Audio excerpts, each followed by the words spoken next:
Sunday, January 11th on ESPN.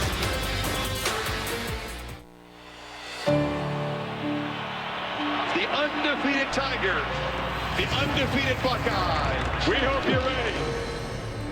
I know what this game's going to look like playing in it last year. Dobbins, off to the races, touchdown, Ohio State. Ohio State showing some pressure. Sean Wade off the corner, and Lawrence is still down. Number 24's defense is charged with target. Sean Wade is out for the remainder of the game. That was just a big momentum turn. I just got to be the toughest guy on the field. Lawrence had a lot of room in a foot race. Touchdown Tigers! Wow! A game-changing play. And the pass is complete and fumbled. And the Buckeyes pick it up and a scoop and score. That's a possession and a fumble in my mind. The pass is ruled as incomplete. A massive overturn here. Dumps it over the middle. ETN in space. Touchdown Tigers! Ohio State needing a touchdown.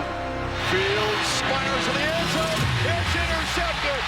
And the Tigers are not going to be dethroned tonight. Our team has definitely been fueled from that, and we've kind of had that chip on our shoulder. It's the type of game you want in the semifinals. And the sequel, the most famous face, most impressive resume among all of his peers, Trevor Lawrence, gunning for one more title shot, returns to New Orleans, scene of his lone career loss. The Tigers arrive loose, confident. Justin Fields and the 6-win Buckeyes have been told, you don't belong here. After the strangest journey to the postseason ever, the underdogs are driven to rewrite the gut-wrenching ending from last year. Welcome to the College Football Playoff Semifinal, the Allstate Sugar Bowl from the Mercedes-Benz Superdome here in New Orleans, and the collision between the 4-time defending Big Ten champion Ohio State Buckeyes and the 6-time defending ACC champion Clemson Tigers. Alabama awaits. Will it be the Tide and the Tigers round 5 in the playoff, or the first Buckeyes Tide collision since Ohio State upset Alabama here 6 years ago? And welcome to New Orleans. I'm Chris Fowler. Buckeyes and Tigers familiar by now. They meet for the 3rd time in the semifinals in the last 5 years. But the buildup is bizarre and unique. And the backdrop very spicy because the Big Ten changed the rules, allowing Ohio State in the bracket with 6 wins. And Dabo Swinney was not having it. He is ranking Ohio State 11th in his coach's poll. So this one has become very personal. My partner, Kirk Herbstreit, joins from the home office in Nashville. Kirk, I'm glad you're feeling much better. I know you do your usual great job from there, and we'll see you for the championship game in Miami. But, man, is this feel a little bit different than last year's collision to you coming in? Well, you got Clemson coming into this game. It's almost as if this has become part of their regular season. They get into the postseason. It's every single year, it seems like, going back to 2015. And for Ohio State, I thought that tease really kind of set the tone for this game. They've been waiting, forget COVID, from when they walked off that field last year in Glendale. They've been waiting for another opportunity to go up against Dabo Swinney and the Tigers, and they got it right in front of them. We'll see what happens in these next 60 minutes. Trevor Lawrence off a brilliant game in the ACC Championship against Notre Dame. Back at the scene of his only career loss to LSU, of course, at the end of last season. Well, Trevor runs this offense so well. In his 3rd year, he's had so much success, wins a national championship in his freshman year, comes up with just a 1 loss last year in the championship against LSU, and now again he's back in the playoff. And it's a balanced, explosive attack. We know about his arm. That's why he's going to be the first pick overall, but it's his legs that Ohio State needs to be most concerned about. So they're going to have to get their safeties down in close to the line of scrimmage. And when you do that, as you see here with Virginia Tech, you leave yourself one-on-one on the outside against Cornell Powell and these wide receivers and Trevor Lawrence's arm. So that's a concern for Kerry Coombs, the Ohio State defensive coordinator, getting the numbers right. And do we leave your corners one-on-one? And then playing in space against Travis Etienne and Amari Rodgers. Here's Etienne out of the backfield. Remember what he did to Ohio State. Not so much running the ball, but catching the ball. Can Ohio State do a good job of leveraging the ball and trying to keep everything in front of them and not giving up the explosive play that Clemson seems to do to a lot of people that they play, obviously? Regular play call for the Tigers. Tony Elliott not here. COVID protocol. Meanwhile, Kirk, Justin Fields, how will he respond to a game that was very subpar by his standards against Northwestern? Yeah, and I think that's the big thing for Justin Fields. I think anybody who's watched him play has a lot of confidence in what he can do. I've been told he's had laser-focused week leading up to this game, and I think Ohio State will try everything they can to try to get his mojo going. Really, it starts with Trey Sermon in the running game. Sermon exploded over 300 yards, set a school record for yards in a game, beat Eddie George's record, and I think he's going to be a big factor tonight. If you can run the ball, which is where it all starts with Ohio State, you can set up play action. You can set up some one-on-one opportunities of their own. And Chris Olave, who wasn't in Indianapolis in the Big Ten Championship, is back. He's kind of that security blanket for Justin Fields. And this, to me, is the X factor. Justin Fields' ability to run, create, whether it's design run or his ability to make plays off schedule, has to be tonight on point. Very similar to what he did a year ago, the ability to create. Buckeyes taking the field as about touchdown underdogs. They do get Chris Olave, Fields security blanket back, but Master Teague, the running back, not available. He suffered a concussion against Northwestern. Buckeyes in their hype video said, "We know you think we don't belong. We know you don't give us a chance," aiming straight at their skeptics, Dabo Swinney included. 3,000 souls in the Superdome, far from the pandemonium of last year's championship game. There were 77,000 to watch LSU beat Clemson. Head-to-head, these two programs have achieved so much in their respective conferences. 6 straight playoff appearances for Clemson. Ohio State's last 2 playoffs have been losses to the Tigers. That head-to-head looming large. 4-0 is the all-time series between these two. All 4 won by Clemson in the postseason. Hard to imagine a coach, Kirk, looser and more relaxed seeming coming into this game than Dabo Swinney was at our meeting. Well, he definitely gave that off when we sat down with him on the Zoom. He was pretty laid back, and I think it's because he's used to bringing his team into this game. We'll see. I think Ohio State has a chip on their shoulder, and early part of this game, Chris, I think is going to be fascinating to see. Well, the early part of the game in last year's meeting was dominated by Ohio State, and not until Lawrence got hit in the head by Sean Wade on that targeting did the game turn around. And Clemson with the game-winning touchdown in the final couple of minutes. So many new faces on both sides tonight, but that man is familiar. Travis Etienne back in his home state of Louisiana, hoping for the family's first win of the Superdome. Well, it was a bizarre season, of course. Clemson out of the gate quickly. They crushed Miami. They had a whole lap around the dirt track. The Buckeyes were still spinning their wheels, waiting to debut in late October.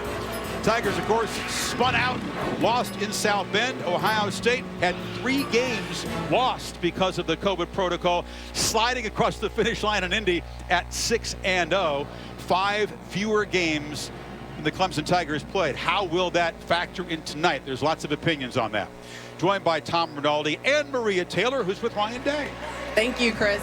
Coach, you said that the playoff time is the time to finish the race. How does your team get off on the right foot to start this game? Well, it's going to take the whole 60 minutes. We know that. We want to start fast, but we also know it's going to, take these guys out. It's going to take everything we got for 60 minutes. So we'll take it one play at a time, regroup at halftime, and look to finish the race. All right, thanks for your time, Coach. Right, Chris?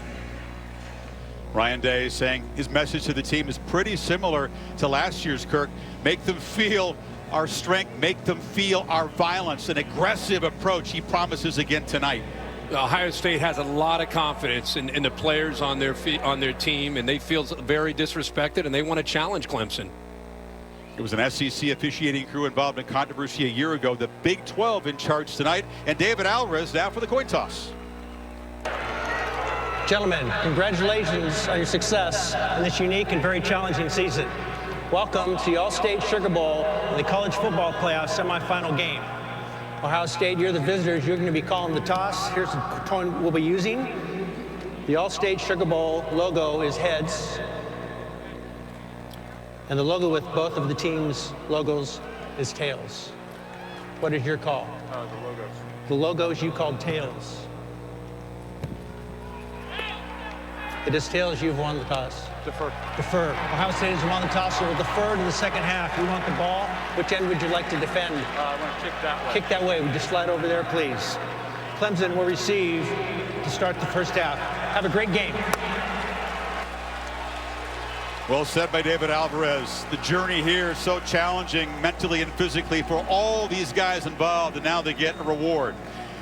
To Tom Rinaldi with Dabo Swinney. Chris, thank you very much. Dabo, we've talked all week about Tony Elliott's absence as the primary play caller. What role will you have in calling the plays from down here on the field as you foresee it? Same role I've always had. The exact same. I always called a lot of them. Worked, collaborated with Tony. Just be me and Street now. You say it's not who we play, it's how we play. How do you need to play best and earliest here, Dabo, for success? Well, again, we just need to be who we are and need to get off to a good start, take care of the football, and set the tone in the trenches. Good luck. Thank you. Brandon Streeter, he referred to. He moves upstairs to the booth. He's the quarterback coach. He's been involved in the game planning for years. But Tony Elliott, Kirk's such an outstanding, rhythmic, instinctive play caller. Dabo, as he said, will be very involved tonight. Yeah, Dabo will be involved, and he is always involved as a head coach and an offensive guy. But Tony Elliott, you know, Jeff Scott was there for a long time alongside, and Tony Elliott has emerged as one of the top play callers in the country, and just as you say, great rhythm with Trevor Lawrence. It'll be interesting. I mean, Brandon Streeter, the quarterback coach, knows how to call plays. He's done it in his past at Liberty and Richmond. But this is semifinal national championship game against Ohio State, and it'll be fun to watch how that plays out throughout the game. Ohio State's offense will have to wait, and the defense will take the field against Trevor Lawrence. The Buckeyes have struggled defending the pass some this year, and we'll see if Lawrence company go right after that suspect secondary. Blake Haubeil to boot it away. He'll try to kick it high, usually to the left corner, and Travis Etienne in the really big games gets a chance his kickoff return back in his home state.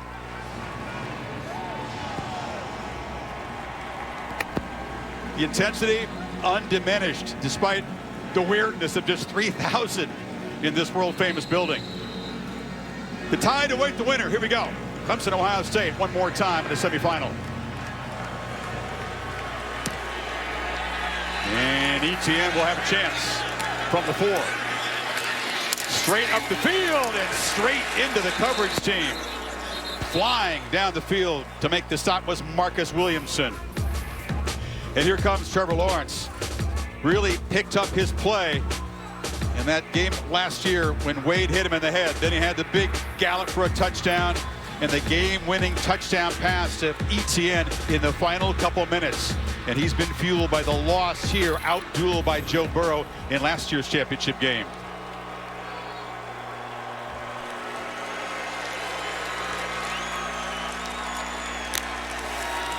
The first play is a pop pass to Amari Rodgers, and he gets the corner stiff arm in the face of Warner. And a nice pickup on first down. Kirk, here's the Chick-fil-A impact players when the Tigers have the football. Well, they're going to try to get the ball to the outside, and they have the speed to do it. You just saw Amari Rodgers, Travis Etienne. We talked about him in the open. They'll find different ways to get him the ball. Haskell Garrett, 92. Keep an eye on him. He has to be dominant in the inside. And then Sean Wade. You know, he's played in the past in that nickel spot at that slot corner. Now he's playing out to the field. He'll have to be on point tonight as well. There he is. And on the run, Etienne makes the catch, and it's quick first down. We'll see if the Tigers ratchet the tempo. You know, last couple plays, just early part of this game, you're just feeling that Ohio State's going to have to be able to play on the perimeter. Clemson, I think, feels based on the film study that they can get the ball to the outside with quick runs and quick passes out on the edge. Lawrence gets it out of hands quickly, and on the run is Etienne. Such a dangerous weapon as a receiver this season, and he's into Ohio State territory. Well, Galloway, the tight end, does almost a good job of screening Tough Borland and prevents him from getting out into coverage. Again, this is a matchup that Ohio State's worked on 12 days. Etienne out of the backfield, matched up against linebackers, made it tougher on Borland because he couldn't get out there in time because of that screen. 26-yard gain. Now Lynn J. Dixon spelling Etienne, takes the pitch and is knocked out by Seven Banks. But again, a pretty decent chunk on first down. Got about 5. Have you figured out how Clemson's going to attack Ohio State? I mean, we've seen 4 or 5 plays. They're all on the outside. They're all out on the edge, an area that Ohio State has had a tough time against most teams they've played this year in defending.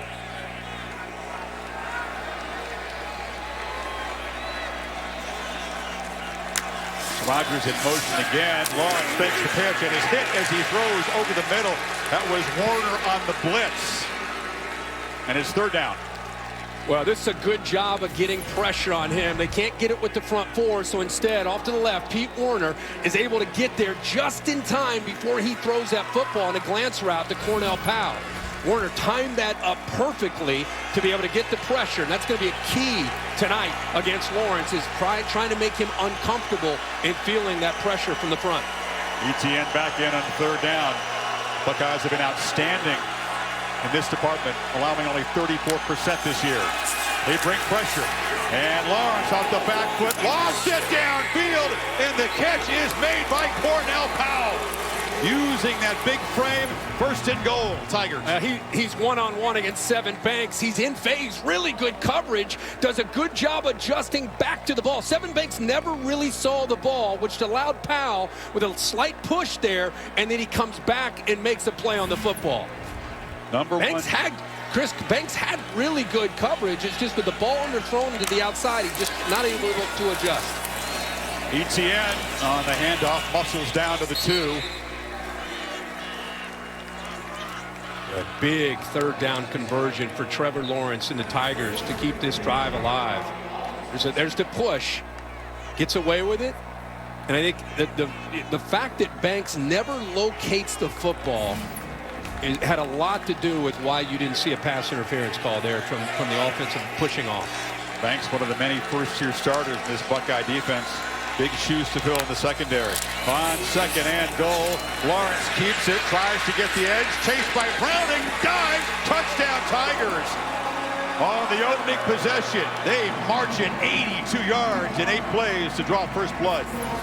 The zone read with Trevor Lawrence. You see this a lot from this offense. You got to respect ETN in the middle. And then it's a foot race. Browning trying to get out there. Cooper trying to get out there. Amari Rodgers with an outstanding block on Wade to allow it to free it up to the corner for Lawrence to be able to get in for that touchdown. 8 rushing touchdowns this season. The bigger the game, the more Trevor runs it. He's been a fixture in Clemson's offense in recent years. Championship phase means the QB is going to carry part of the rushing load. How about the AT&T 5G pylon cam, getting a shot there early from Trevor Lawrence. B.T. Potter, the 59th PAT kicked by this prolific Clemson offense this season. All right, Justin Fields and Ohio State's offense must answer because Lawrence and the Tigers looking good early. 7-zip Clemson.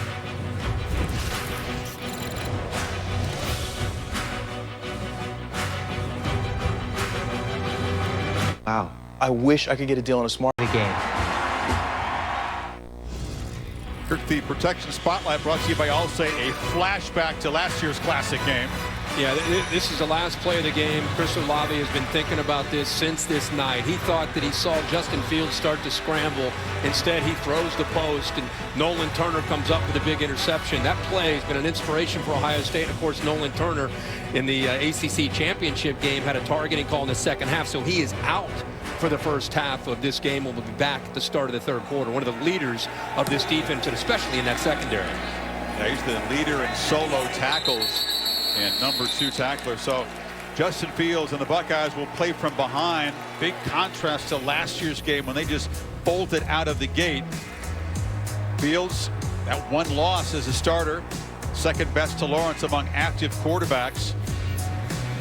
The thumb was the issue against Northwestern. He has a little bit of a brace on that hand. We saw it in the pregame warm-up. And there's the play Kirk just showed you, that gut-wrenching interception to end the season. He threw 2 in that game, only had 1 all of last season. Really anxious to see how he starts. Wouldn't be surprised if Ryan Day doesn't go to even more tempo to just try to get him into a rhythm here early. And there is Trey Sermon, the hot hand who broke Eddie George's 25-year-old single-game rushing record with 331 against the Wildcats. With the Clemson early with Brent Venables expecting Sermon and even Fields to run. They are loaded up at the line of scrimmage. Brent Venables, one of the more active defensive coordinators as far as his scheme, loves to give a lot of looks, loves to challenge the offensive line and the communication as well as the quarterback. The sophomore Matthew Jones is in for the starting left guard Harry Miller, who's not available tonight. See if that plays a role. Sermon's got it again, and he bolts up the middle, a quick burst to get within a couple of yards of the first down marker. Skalski and Sanders combined on the stop, and the Chick-fil-A impact player has been Ohio State has the football. Skalski is one of them, Kirk. Yeah, and Trey Sermon, of course, 331 yards last week in the Big Ten Championship. Olave is back. He missed that game. We talked about how important he is to Fields and his rhythm. Skalski is incredible, the leader of that front, the leader of the entire defense, the extension from Brent Venables. And Charleston steps in that role of Nolan Turner. He's played a lot of ball. In fact, he's third on the team in tackles. They've played a lot of different people on the back end. 18 will be in for Turner here early. Ryan Day calling a timeout. He, of course, is the play caller. And we'll see what Ohio State decides to do on 3rd and 2. Quick timeout here. 7-zip Tigers.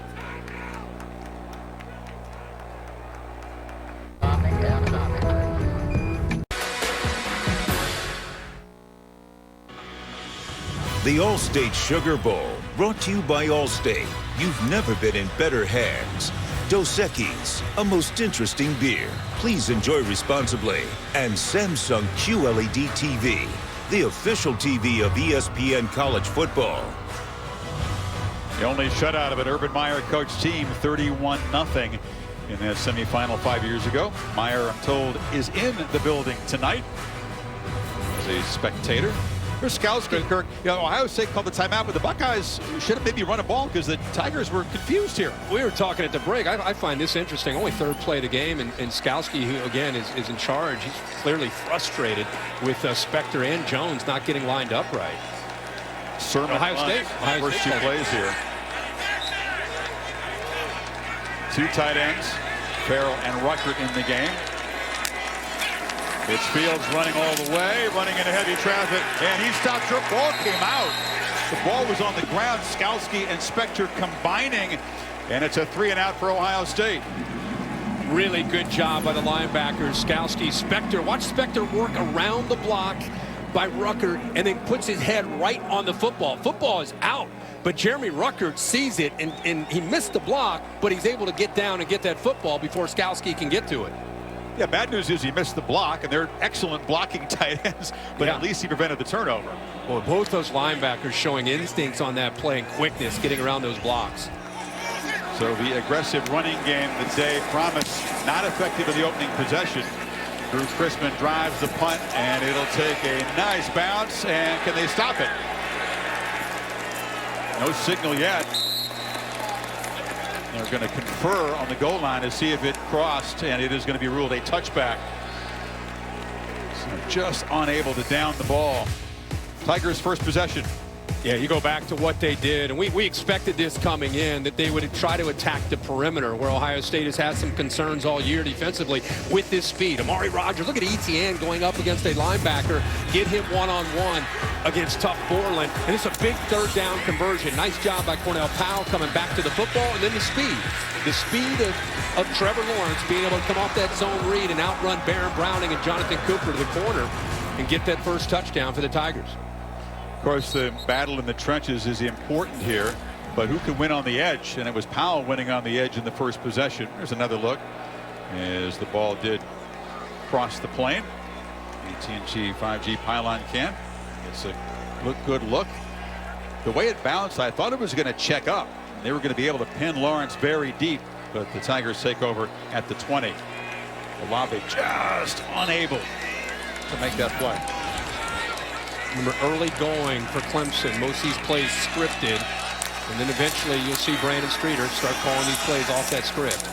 Etienne runs into a wall. Tommy Togiai, Jonathan Cooper combining. Yeah, and Togiai and Haskell Garrett and Cooper, if there's a strength of the Ohio State defense, remember, we've only seen this team play 6 games, and I think people talk about that's an advantage for them. I disagree. It's a disadvantage as far as developing continuity and depth on this side of the ball. But if there is a strength, it's up front. Throw back to the near side. It was high over the head of Powell. Rare misfire from Lawrence. And 3rd and 8 coming up. Yeah, Kerry Coombs bringing some pressure. We've seen that a few times. This time he brought tough Borland and also the free safety Josh Proctor to try to dial up pressure. They didn't necessarily get to Lawrence, but the tighter coverage affected him in throwing the inactive throw out there to Cornell Powell. ETN motions back in. Rogers to the right, and Powell on Banks on the left side. Single coverage. That was the matchup Lawrence looked to last time on third down. Plenty of time. Launches downfield, and he had the tight end Davis Allen wide open. He slipped behind coverage there, but overthrown. Fourth down. He was lost. You're all over it, Chris. He's lost in coverage. Watch Proctor way in the back near the 50-yard line. He kind of gets lost. His eyes start to look up instead of looking back, and that's what Trevor Lawrence saw. He tried to go behind 41 Proctor, who was out of position. Good job of protection and giving Trevor Lawrence enough time to eventually find Allen, and just unable to connect. Werner got there just in time to influence the throw by the quarterback. Garrett Wilson from the 21 dances around, and flags come in as he is stopped at the 33-yard line. So Ohio State's defense settles down and quickly gets the football back to Fields. Wondering if we'd see Sean Wade Kirk move back on Rodgers in the slot. Return, illegal block in the back. Receiving team number 13, 10-yard penalty, first down, Ohio State. Tyreek Johnson with the penalty, and that will spoil the field position. But an intriguing matchup if Wade does end up guarding Rodgers. We'll keep an eye on that tonight.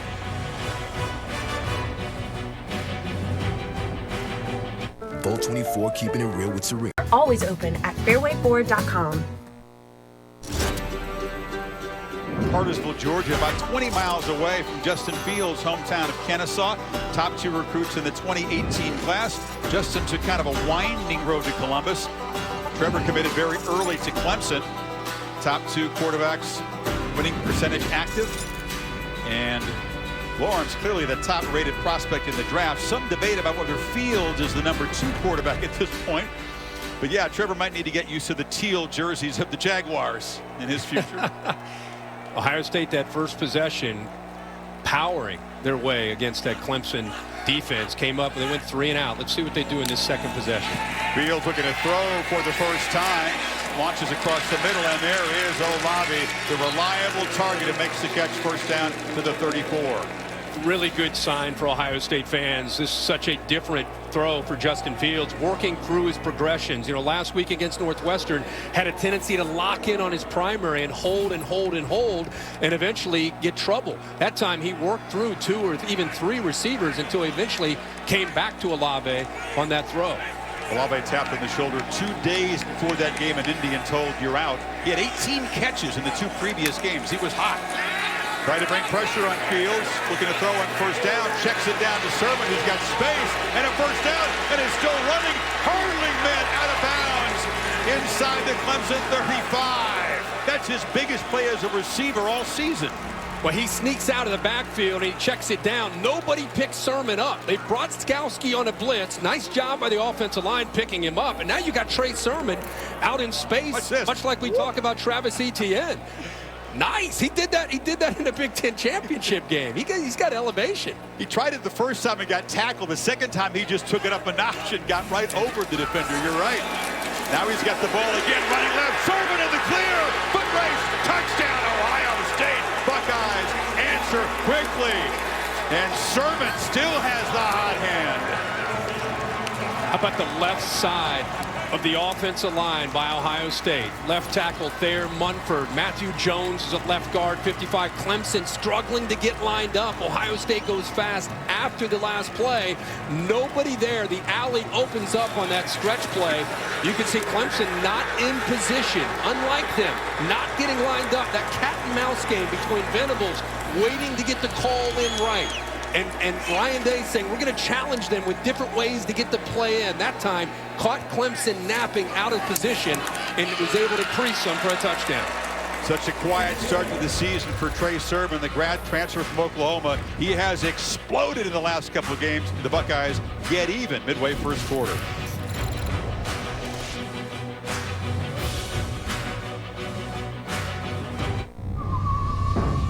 Get it. Only at Taco Bell.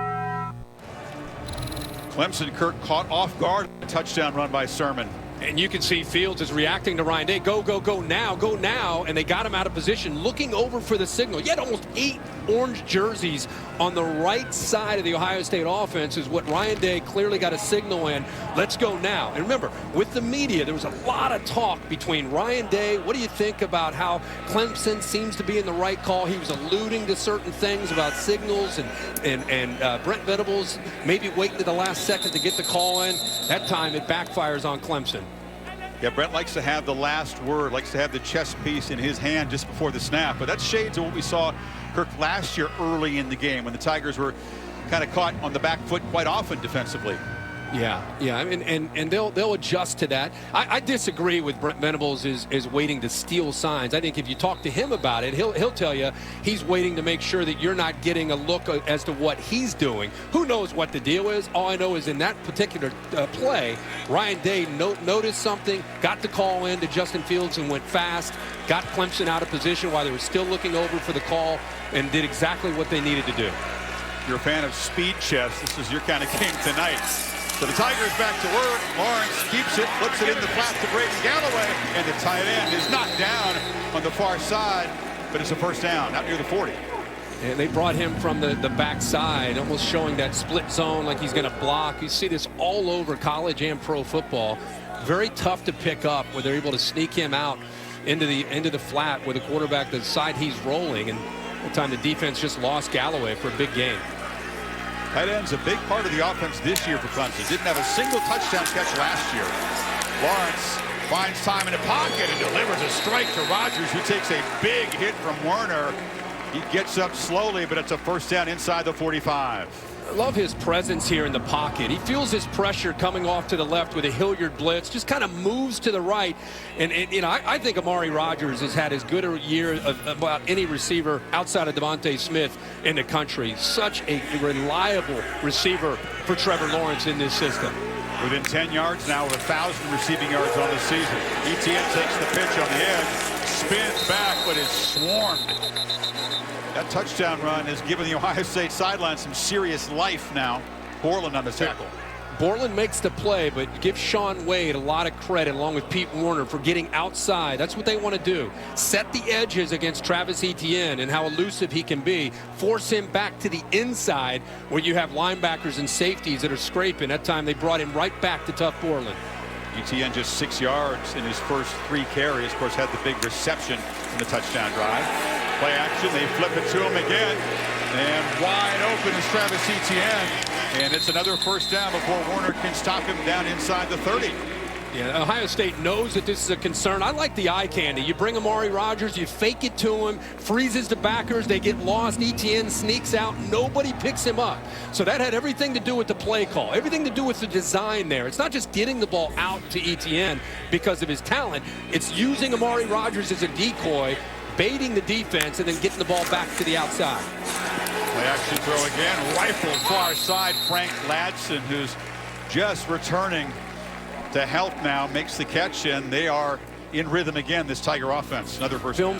Film study shows that Shaun Wade likes to bail. He doesn't press off him, but when he does, typically he's bailing and giving you soft coverage.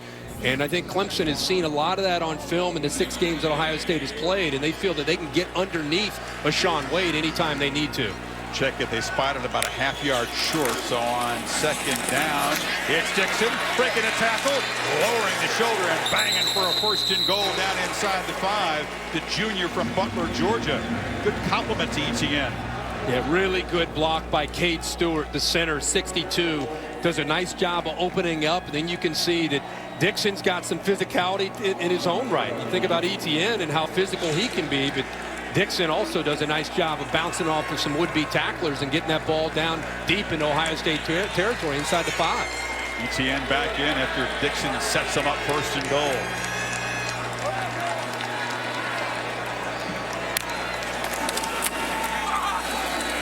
And just waltzes in.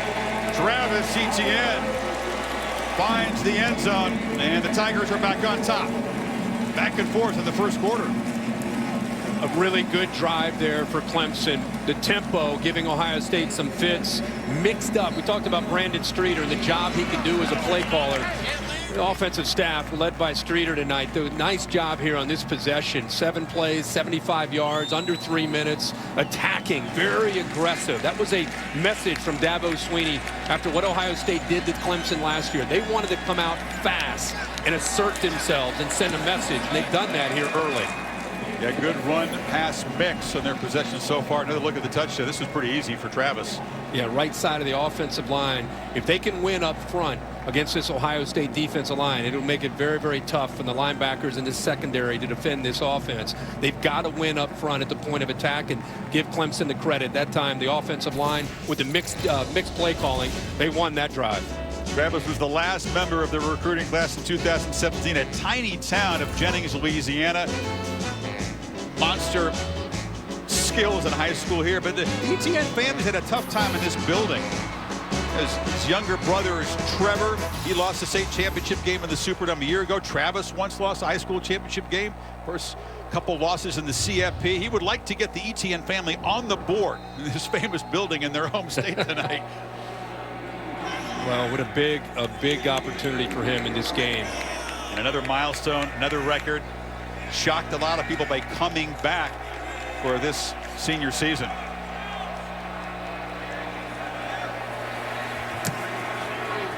P.T. Potter rarely allows kickoffs to be returned, and it's a touchback. Next weekend, the NFL's Super Wildcard Weekend. Triple headers both days. The mega cast coverage at ESPN, ABC, Deportes, and more. Matchup day and time of our wild card game will be determined after this week 17 game, so stay tuned for that. The Superdome, groundbreaking, began here 50 years ago, back in 1971, if you can believe that. The scene of 8 Super Bowls over the years and so many Final Fours and national championship games in college football. Buckeyes once again take over down 7. Fields keeps it, and Knights quickly diving forward for a first down. You better be aware of Justin Fields in the run game. You know, we've talked all week about what Trevor Lawrence can do. Watch the reads to the end collapses, and you better have somebody to be able to account for Justin Fields. He is a big man at 6'3", about 225 pounds, and he is fast. He is, you know, last week they went up against Ian Book in the ACC championship. Completely different set of challenges tonight against Justin Fields. Remember, when they played Fields last year, he had a knee brace on that left knee. He's healthy now with his legs. He only had 13 rushing yards in that game. There's Sermon powering to the left. This is what Day had in mind. Pick up 8 on first down before Thornton stopped him.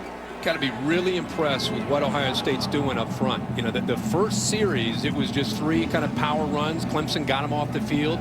In the second series, they came back, opened it up, tried to attack a little bit more, throwing the ball. But they're, at the end of the day, they want to be able to win the line of scrimmage and run the football with Trey Sermon and Justin Fields. Make you respect that. See Josh Myers, Wyatt Davis, part of that interior line. Fields from the pocket, launches downfield, and a diving catch is made. Garrett Wilson got deep and hauled it in. A beautiful adjustment midair. Buckeyes at 1st and goal. Well, Garrett Wilson can do this. He can get downfield. He has such tremendous ball skills. He against Kendrick one-on-one. He gets behind him. Great job off of the play action. Move the safety to the middle, creates the one-on-one opportunity. And how about the accuracy and the adjustment? Fields puts it up in the air, allows Wilson to adjust outside to the ball. Perfectly executed by Ohio State. Been a very accurate deep ball thrower this year, but that from Wilson was difficult, and he made it look easy. On 1st and goal, Sermon is wrapped up, hit immediately, and dropped by the fine true freshman Miles Murphy. He misread this one, may have predetermined it, maybe didn't have a good handle of the ball, but I thought he would have pulled this down. Murphy comes down, that's his read. Pull that if he takes the back, and now you got a chance to run. You got to run the ball there. That is a misread, one of the few mistakes we've seen early here by Justin Fields. Tigers defense typically tough to score in the red zone, but this was a major factor in last year's game. And Ohio State moved the ball all over the place, had to settle for 3 red zone field goal attempts. 2nd and goal back from the 10. They shift the tight ends to the right, and now a flag. It's a false start. It'll back them up to the 15 now. The last thing you need against the Venables defense down here. Offense, number 55, 5-yard penalty. Still, second half. That's Matthew Jones, who's in for the starter, Harry Miller, tonight. You know, they're mixing up their tempo, trying to affect the rhythm of Brent Venables, and when you do that, sometimes you get a little bit of confusion. They were just shifting the two tight ends, and you can see up front. That's what Clemson pointed. The offensive lineman, a little bit mixed, little miscommunication up front. Just a slight rocking back, but that's enough to draw the flag. On 2nd and goal, Fields scans, pump fakes, and just takes off. Fields makes the cut, slides down. He started the slide at the 7. That's where they'll spot him. It'll be 3rd and goal. What an incredible job by Clemson recognizing screen, and a better job by Justin Fields not only not throwing it. You know, most quarterbacks throw this away. Watch the D-line feel this. They sensed it right away. Tyler Davis is on it. Fields, instead of throwing the ball away and giving up on it, he said, I'll take those linemen. I'm not going to give it to Trey Sermon. I'll take them myself and get those positive yards. 3rd and goal now. Fields in the pocket, fires to the end zone, into traffic, caught for a touchdown by Luke Farrell. Didn't have a catch the last 3 games. First touchdown of the season, and a touchdown in a tight window as he beat Kendrick, their best corner. Chris, I thought he was going to go to Jeremy Ruckert, who worked to the middle of the field. It would have been an easier touchdown, but instead he goes to the other tight end, Luke Farrell, at 6'6". He was matched up against Kendrick, who's about 5'11". So he takes a favorable matchup, but a tight window when he had a wide open Jeremy Ruckert in the middle of the field. Farrell is a tremendous blocker. That's how he usually provides value to the offense. Only his 4th catch this season. Yeah, both tight ends, Chris, are off to the left, and you know what, watched him work. I wish I could draw there with you, but you have to watch 89, who works to the outside. Look at 88 right in the middle, wide open if he throws it, but instead he goes to the outside and gets the ball to the big guy, Farrell. Again, 6'6", matched up against about 5'11", a corner. That's probably why. Nice little push back to the inside, almost like you're just rebounding a basketball, but the big man comes down with a catch, and the Buckeyes tie it up. I was going to say, that's like a power forward kind of boxing out a 2-guard. Yeah. And that ball was thrown precisely. Kendrick swiped at it, just missed breaking it up. And Ohio State on a 3rd and goal gets 7, not settling for 3. Crucial. Well, Justin Fields, everybody wondered, would he be in sync? Would he be back to being the Justin Fields that everybody has watched? You know, everybody's kind of expected him to be. Indianapolis didn't go well, had a couple interceptions. He was 12 of 27, 114 yards, looked out of rhythm. Looks like Justin Fields that you've all kind of come to expect to see run the Ohio State offense early in this game. He is in his rhythm and groove, feeling good. Yeah, he starts 4 for 4. Kickoff went out of bounds, so Clemson will start from the 35. Aerial coverage on this nice evening in New Orleans provided by Goodyear. Keep driving from the first kickoff to the final whistle. Goodyear, more driven. It's a rare miscue. The Ohio State kickoff team, and it sets up Lawrence at the 35. How you liking this first quarter so far, folks? 14 apiece. Pretty good. Yeah. Well, that last drive, remember the screen that Clemson picked up and he stayed alive? There was a lot of plays on that last drive. ETN got caught up in traffic, eluded 1 tackle, but Warner, who's been active so far, dropped him at the line of scrimmage. Ohio State's going to have to do a better job of getting to the edge, getting to the outside, not letting ETN, not letting Amari Rodgers have all that space. Good job of getting off of blocks and being able to keep him very, very close to the line of scrimmage. Warner, the senior, the top tackler on this defense. They're the corners up tight there. Lawrence keeps the football.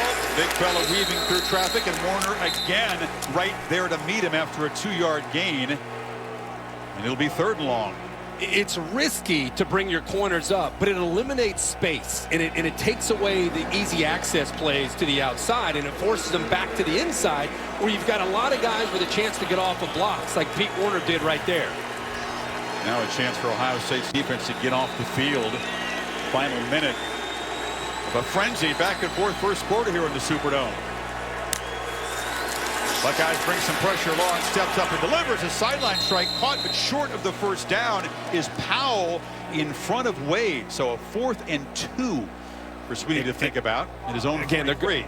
That time Shaun Wade, remember I talked about how he bails and he doesn't necessarily press and stay on you. That time, a better job of recognizing the down and distance. 3rd down and about 8. Look at Shaun Wade at the top. Instead of losing ground and making it easy for Powell, he pushes him and works and tries to keep him short of that 1st down marker. Powell needs to get beyond that line, and instead, Shaun Wade wins that battle.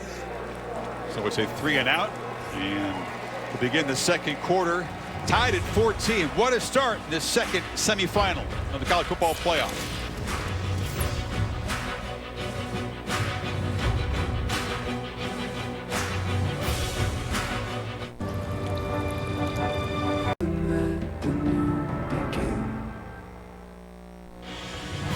Set for the 2nd quarter. College football playoff semifinal of the Allstate Sugar Bowl. Pretty even 1st quarter, 167 offense for Clemson, 165 for Ohio State. Tigers to punt it away to Garrett Wilson. Clemson had problems earlier this year. Had a couple of punts blocked, had 3 field goals blocked, but they've cleaned up that part of the special teams. Smooth sailing since the first few games. Spires rolls out, boots it low on the hop. Wilson tries to make a cut, can't, and they'll drop him down at the 16-yard line. Bowls continue tomorrow at 4 Eastern on ESPN. Oregon, champions of that bizarre Pac-12 season against number 10 Iowa State. PlayStation Fiesta Bowl, intriguing matchup. And then Texas A&M. Aggies fans feel that they belong in this playoff over Ohio State. Chance to play the Tar Heels, who are without so many of their key players. Capital One Orange Bowl from Hard Rock. Ohio State's so far a very balanced attack. You see the first drive, they were off 3 and out. Since then, doing a nice job of mixing things up with Ryan Day. He has a quarterback that's feeling it, seeing the field, making good decisions early in this game for Ohio State.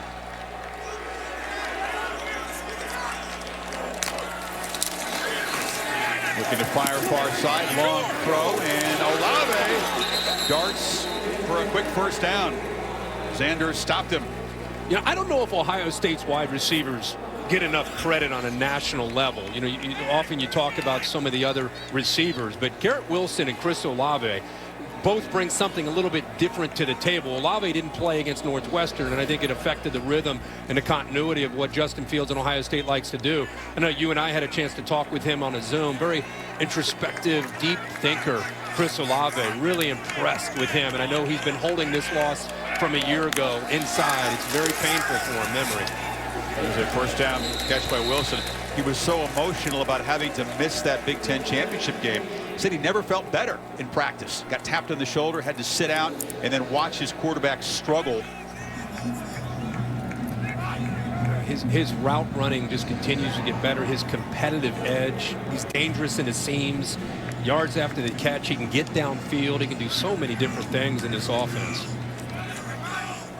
Fields 6 for 6, showing no ill effects of that thumb, which is wrapped after he put it out of bounds against Northwestern last week. And this is Sermon barreling up the middle for another 1st down before Charleston stopped him. You know, Brent Venables, he's slanting his defensive line. Watch Fields. He wants to keep it, and he gives it. He's like, there's no one there. Either you take it or I take it. Someone's going to get some positive yards because Clemson, they happen to slant and angle the wrong way, trying to guess which way Ohio State might be trying to go with that zone read game, and it backfires that time. Sermon continues to run with that edge, that anger that he was known for early in his career at Oklahoma. Fields looking to launch downfield. Heaves it for Olave, just over his hands. He had his man beat inside the 5. Keep in mind, Nolan Turner, the quarterback of that secondary, is not back there. There's some miscommunication right now. He is wide open. The man who's in there for him is 18, Charleston. Ohio State has just a kind of an over-under. You got a tight end underneath, and you got Olave going behind him. Nobody picks him up, and with his speed, he goes right by that defense.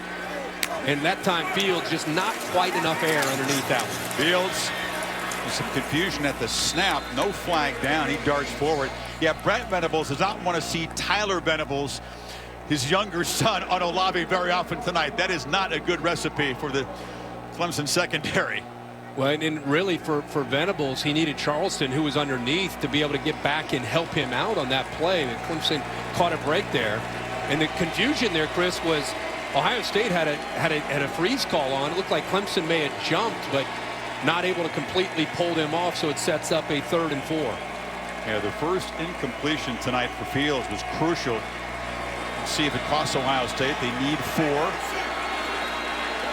Tigers crowding the line, and they pull back. Fields has time. Over the middle. Catch made. First down. Jackson, Smith, and Jigba, the freshman, moves the sticks for the Buckeyes. A zone blitz where they drop the defensive end from the right into the middle of the field. They bring pressure from the left, but it's picked up nicely by Ohio State, and he's able to make that throw over the middle of the field where nobody's there. I'll tell you, Smith and Jigba has tremendous instincts for a true freshman. We saw what he could do earlier this year when he had a nice touchdown early in the season. Another man who matched the Northwestern game. Kind of a quiet season for a 5-star. Fields takes out the defense and rolls and has some yardage and still running. Knifing through defenders, lowers the shoulder. It's a first down inside the red zone. Farrell on a nice block. You know, if you're going to cover everybody downfield, you better be careful because Fields is not just going to run out of bounds. Ruckert, 88, does a nice job picking up a block. You also see that, again, the freshman Smith and Jigma, he picks up a block. And then there's the natural running ability of Justin Fields. He's going down that sideline trying to dial somebody up. Look at the blocks downfield. Smith and Jigba does a nice job. That's what gave him the alley down that right sideline. Fields was not running out of bounds there. You saw him stay in, lower the shoulder. You've got 2 tough guys playing quarterback tonight. Sermon off the right side picks up about 3, and this Ohio State ground game already churned out 104 yards. You know, Chris, you talked about, you showed a graphic earlier that showed Trevor Lawrence maybe in a Jacksonville uniform and maybe Justin Fields in a Jets uniform. I really feel that Justin Fields is taking this game on personally. He's taking this game personally against Trevor Lawrence. They lost to him last year. He didn't have a great game in the Big Ten championship. All the talk about Trevor Lawrence. I think he's really within himself trying to play not just well, but out-duel Trevor Lawrence tonight to show people how good he is. Got to be careful with that mindset, though, don't you? Drops back, has a man wide open. It's Ruckert. 2 touchdowns for the Buckeyes tight ends tonight. They've been quiet for the second half of the season, but not tonight. Chris, he's off to the left and with all the action going left. Look at the tight end off to the left. He's just going to hide. He's waiting with the action, rolled. See how he just kind of hides, waits for everybody to move over. Nobody picks him up. He just kind of waited patiently. Action rolled left to the offense. He sneaks out to the right. Linebackers never saw him, and Justin Fields patiently waited to make that throw for another touchdown, his 2nd of the night. Nice play design by Ryan Day. Kind of figured maybe the tight ends might reappear tonight. They have in a big way. Buckeyes on top.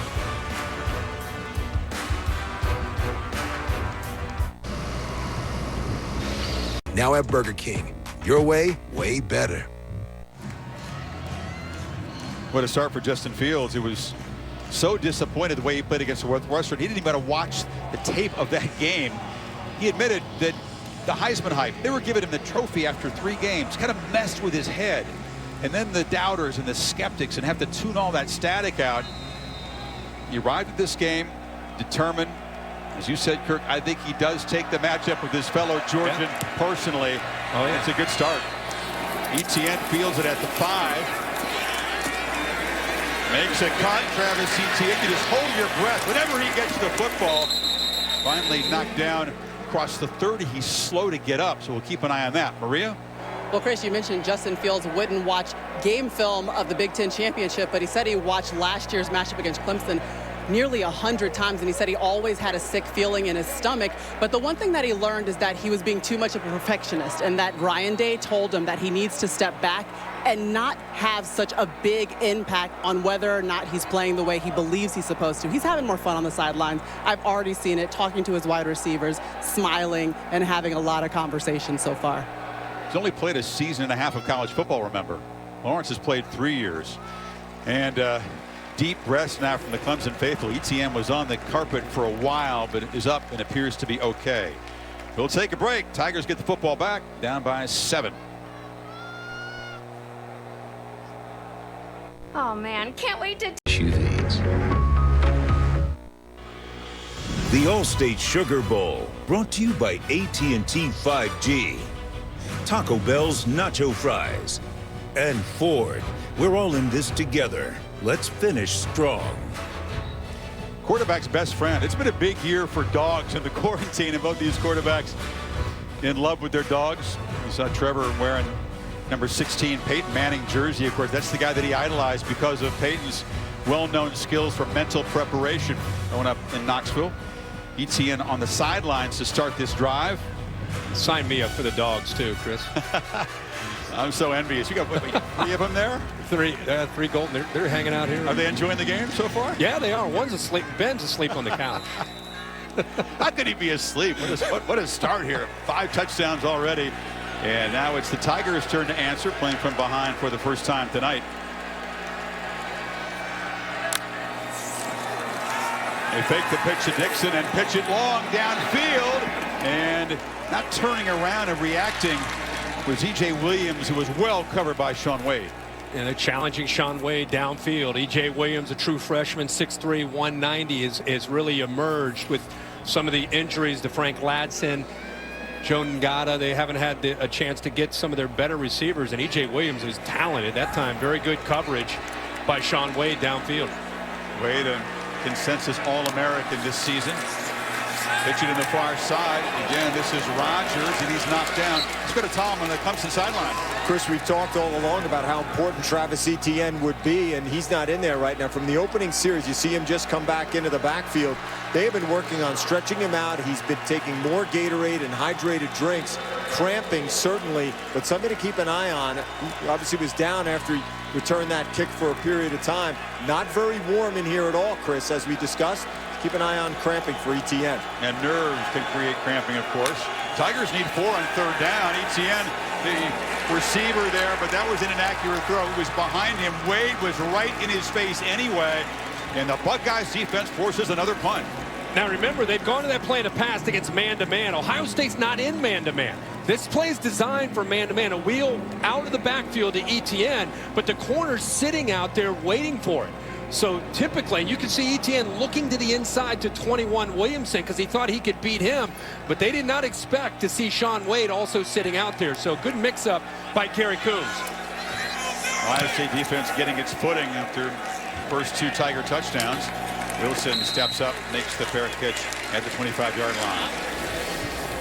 The Ohio State offense mixing up their tempos, and it's affecting Clemson getting lined up. To the credit of Ryan Day, this is a big part of their plan to try to catch Clemson off guard. And if they're looking over for a signal, let's try to take advantage of it. Here's a look at how Clemson's adjusting to a simple formation where you have a receiver moving from one side to the other. They bust on a coverage of the tight end. That time, Jeremy Ruckert, the second tight end to score. Ryan Day has got to feel good, not just about his quarterback, Justin Fields, who's 8-9, but the plan and the way they're going after this Clemson defense. The only incompletion was when he missed Olave open deep. It's Wilson motioning back to the left side. Fields rolls to his right, flips in the flat, and again, it's the tight end Farrell. It's a short gain. I'll tell you, James Skalski there, he's trying to, again, a simple formation where you have a receiver and Garrett Wilson going in motion. Look at Skalski. He's trying to make sure everybody's on the same page, but they're lost right now. Defensively, they are not. Typically, they're the aggressor. They're the ones kind of setting the tone, but right now it's Ohio State, and Clemson is reacting to what Ryan Day and the Ohio State offense is doing. You don't see Clemson's defense like this very often. Play action on 2nd down. Long throw. Olave's got the catch, and he's got a first down. Kirk, anything to do with Nolan Turner, the secondary, not being in there in this first half? Well, in the back end, for sure. I mean, and again, that's a bit, we talked earlier in the game about how big that is, you know, having a quarterback, a veteran, lost from that secondary. But I also just think it's the defense just right now being out of sorts, and you got to give Ryan Day and Fields and the Ohio State offense a lot of credit coming into this game, trying to mix it up. There's easy access, and Jamison Williams comes back and makes a hands catch, and they pick up a nice first down gain, about 6. It really helps Ryan Day when he can look in the eyes of Justin Fields and know that he's got his guy back. You know, over the last couple games, I think he's thrown 5 interceptions in the last 3 games. If you go back to the Indiana game, it's a guy that threw 3 interceptions in his first 17 games. And you look at him right now, you look at his eyes, and you're Ryan Day, you're feeling really good about the execution of what you're asking him to do. And bursting to the middle is Sermon, rumbling into the secondary, breaking tackles, stiff arm, and is finally corralled down near the 25 by Sanders, but Sermon continues where he left off at Indy. Watch Luke Farrell from the right work back to the left. Boom, that block right there allows him to get underneath in that inside zone play. This is the part of Trey Sermon that people underestimate. That stiff arm, how live that is. He does not go down easy. Much linear than some of the backs that Ohio State has had in the past. 6'1", 215 pounds. And to see where he was early in the year and to see where he is now, it's like watching a different running back in this Ohio State offense. No doubt. And Charleston, who's in for Turner, missed that tackle. Those who know Sermon well wondered what was up early in the season.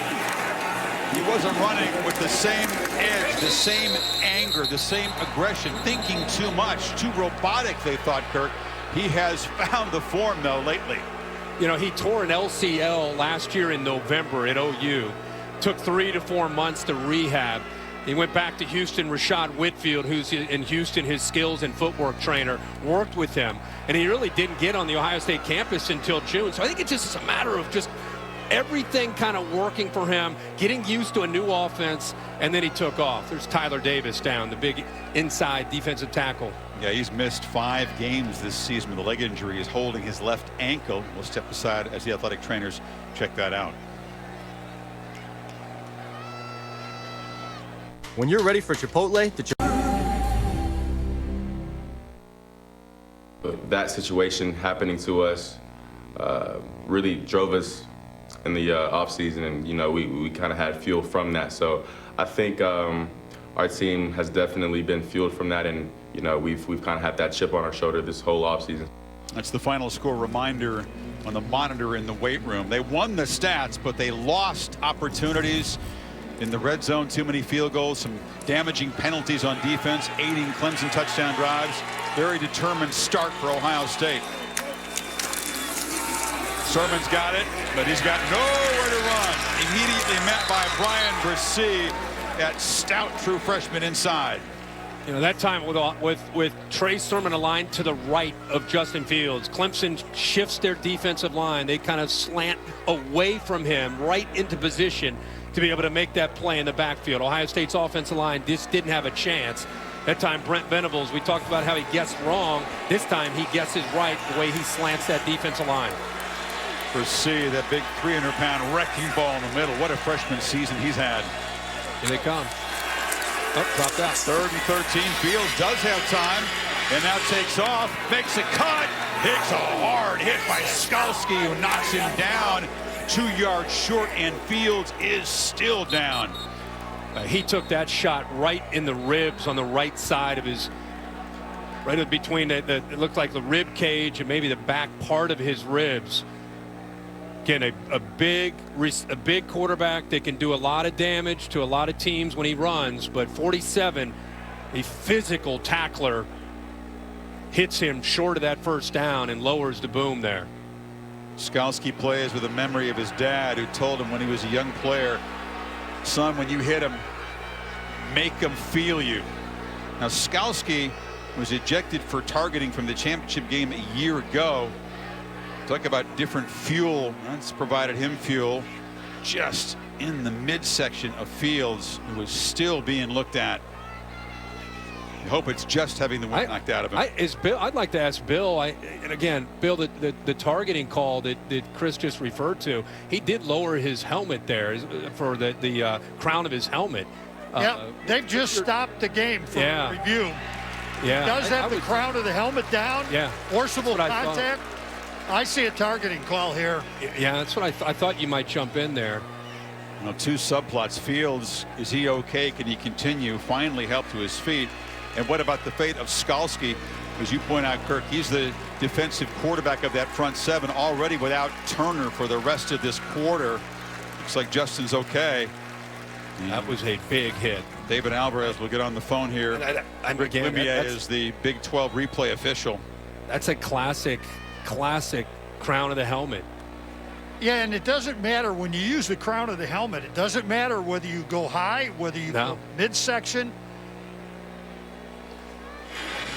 Bill, I think sometimes there's confusion on what the point you just said. I think sometimes people get caught up in thinking you have to hit the head like a helmet to helmet. That's a completely different foul. Correct. You know, similar the thing really, I was going to say similar to what Shaun Wade did last year. If you think about when he hit Trevor Lawrence on that blitz, they kind of turned the game around. It was the crown of the helmet on Shaun Wade. Buckeye fans wondering if it'll be the same thing in reverse. This would be crucial if Skalski is disqualified for a second straight game in this building. Wow. Here's Alvarez with a verdict from the booth. After further review, number 47 was confirmed for targeting. The penalty would be half the distance to the goal and an automatic first down. Number 47 is disqualified. So Skalski is out. That is a huge blow, just as it was last year for Ohio State. The game-changing disqualification of Wade got Lawrence going. Fields seems to be okay. Very little experience, Kirk, behind him at quarterback. Yeah, I was going to say, well, if you go back to Skalski, Jake Venables, of course, as you know, Chris, is out. You know, he got injured at Virginia Tech.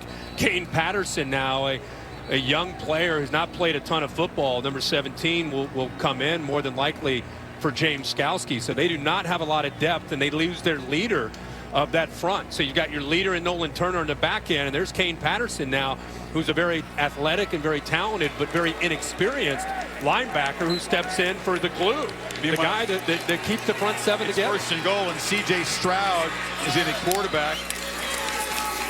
True freshman from California who's not thrown a pass this year. Had a big long touchdown run in mop-up time against Michigan State, and he's surprised if he stays in more than a play based on the way. Well, maybe he is. There we go. I thought Justin Fields had a look in his eye like getting a drink of water. He wasn't going to be out very long. No, he's showing some toughness there. I bet he's not pain-free at the moment, but he's not going to let that stop him. This is crucial now as the Buckeyes try to stretch this 7-point lead. Fields on the run, launches for the end zone, coming back, caught for a touchdown by Olave. And the Buckeyes stretch the lead, and Fields kind of limping to the sidelines, still not right, but delivered a strike. You talk about guts. Justin Fields showing that right now. That was a big hit that he took from James Skalski. Goes out for one play, comes back in, makes a great throw to Olave. How fitting that he finds Olave for a touchdown in the corner. Very reminiscent of Mac Jones' touchdown earlier this afternoon to Devontae Smith. We talked about how driven, how motivated Fields was. That was a statement play, Kirk. You're exactly right. Gets up, finds Olave, who eludes Sheridan Jones, and then limps to the sidelines. But it's Ohio State up by a couple of scores now as we approach halftime. In pain, but in front by 2 scores.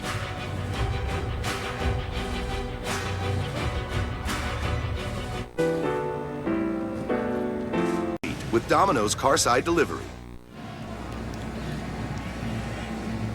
Justin Fields walking to the 10 in obvious pain. Shot delivered by Skalski. He's ejected for targeting. Fields out for one play, comes right back in and fires a strike to his favorite target to go up by 14, but was still grimacing and clearly is going to have to, Kirk, fight through this apparently the rest of the game as long as he's able to go. Yeah, I think when he threw that touchdown pass, you really saw the pain that he was dealing with when he came over to that sideline. Blake Haubeil hasn't looked right since warm-up, so he's not kicking off this time. Dominic DiMaggio has done actually the most of the kicking off this season to Etienne, who fields the kick and then just backs out of bounds at the 5. So that is a mental mistake, and Lawrence is going to be backed up. Or did he make a fair catch? This was last year's championship game. Skalski lowers the head against Justin Jefferson.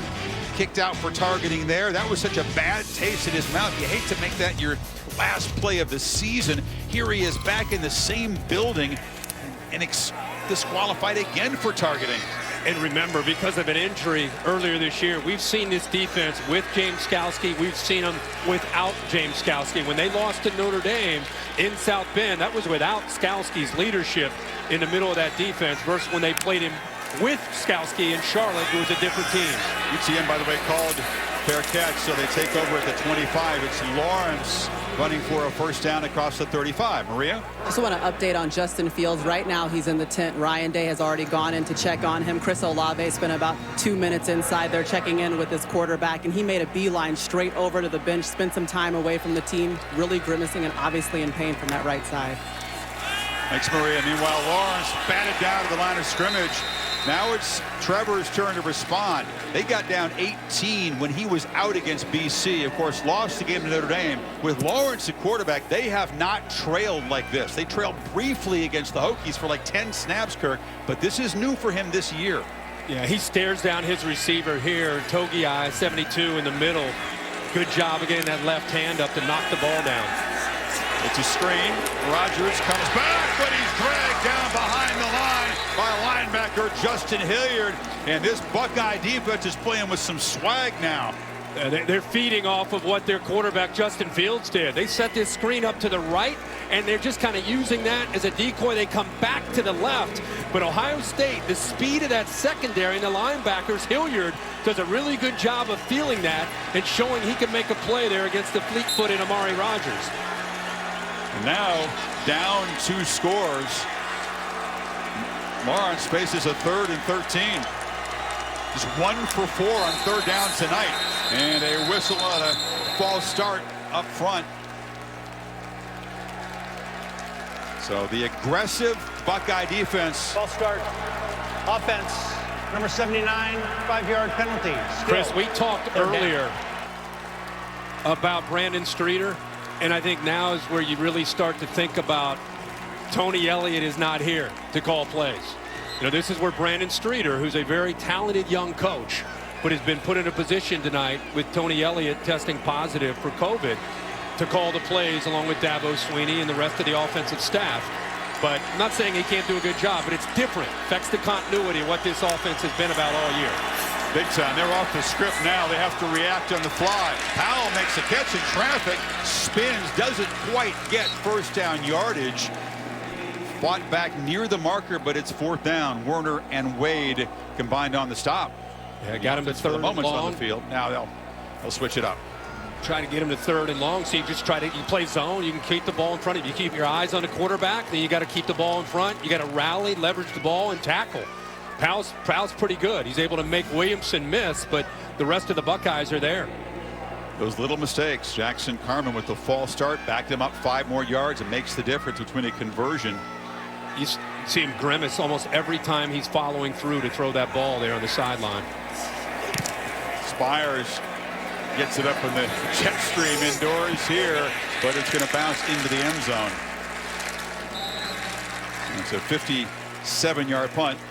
And Fields will just grit his teeth and go back on the field. 3:20 before halftime. A chance for Ohio State to build on this lead. You know, last year in the game, Ohio State got down into the red zone in the first half and came away with 3 field goals. Been a different story this year. Ohio State's been down into that red zone 3 times, and they've come away with 3 touchdowns. It's a Clemson defense that allows fewer than 18 points per game. Top 11 in yards gained and yards allowed. Most complete team in the country in that respect coming in. But Ohio State's offense, 4 first-half touchdowns. Sermon running into a crowded box. Now he bounces to the outside. A tough run and another big gain on first down. Goodrich tackled him eventually. So impressed with his effort as a runner. I mean, he has such good patience and vision. Loved him as a true freshman when he was at Oklahoma in that offense. He played along with Baker Mayfield, and And we talked about how he was slow after the transfer, slow to really come on. But as he gains confidence, he really can show you what he's about. He's not just a power back. He's not just a speed back. He's got a little bit of everything, as he's shown these last 2 or 3 weeks. Now makes another cutback. And Sermon moves the ball near the 40. Ohio State has 2 timeouts.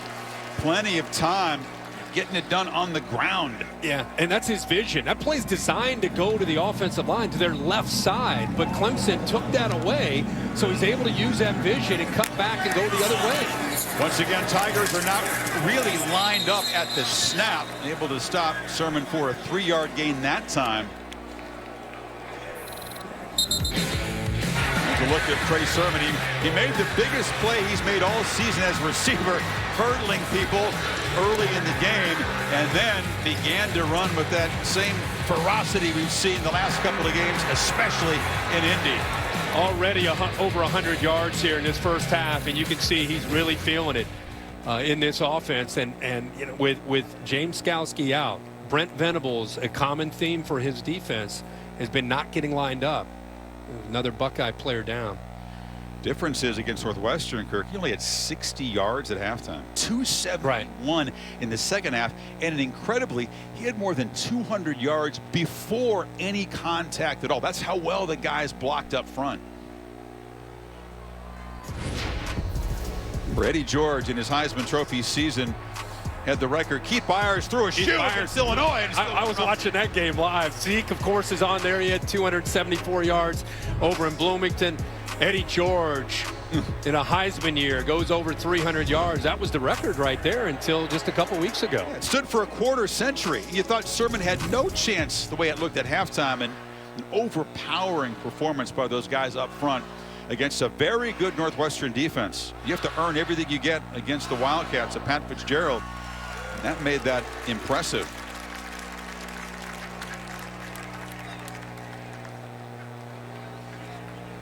Jones is the backup for Harry Miller, who has to start at left guard tonight, the sophomore unavailable. So the depth perhaps being tested in that offensive line. He's able to walk to the field. He reached out right where Trey Sermon was cutting back. And he's played earlier. Jones has played earlier when Ohio State had a lot of the offensive linemen out in East Lansing. He played in that game against Michigan State and actually played as well as any of the offensive linemen. Looks like they're going to bring in the true freshman Paris Johnson, who's usually a tackle but can play guard. 77 will be in there. So you said it, Chris. Their depth being tested for both teams. For Ohio State, it said that left guard. 2nd and 6 inside of 2 minutes before the break.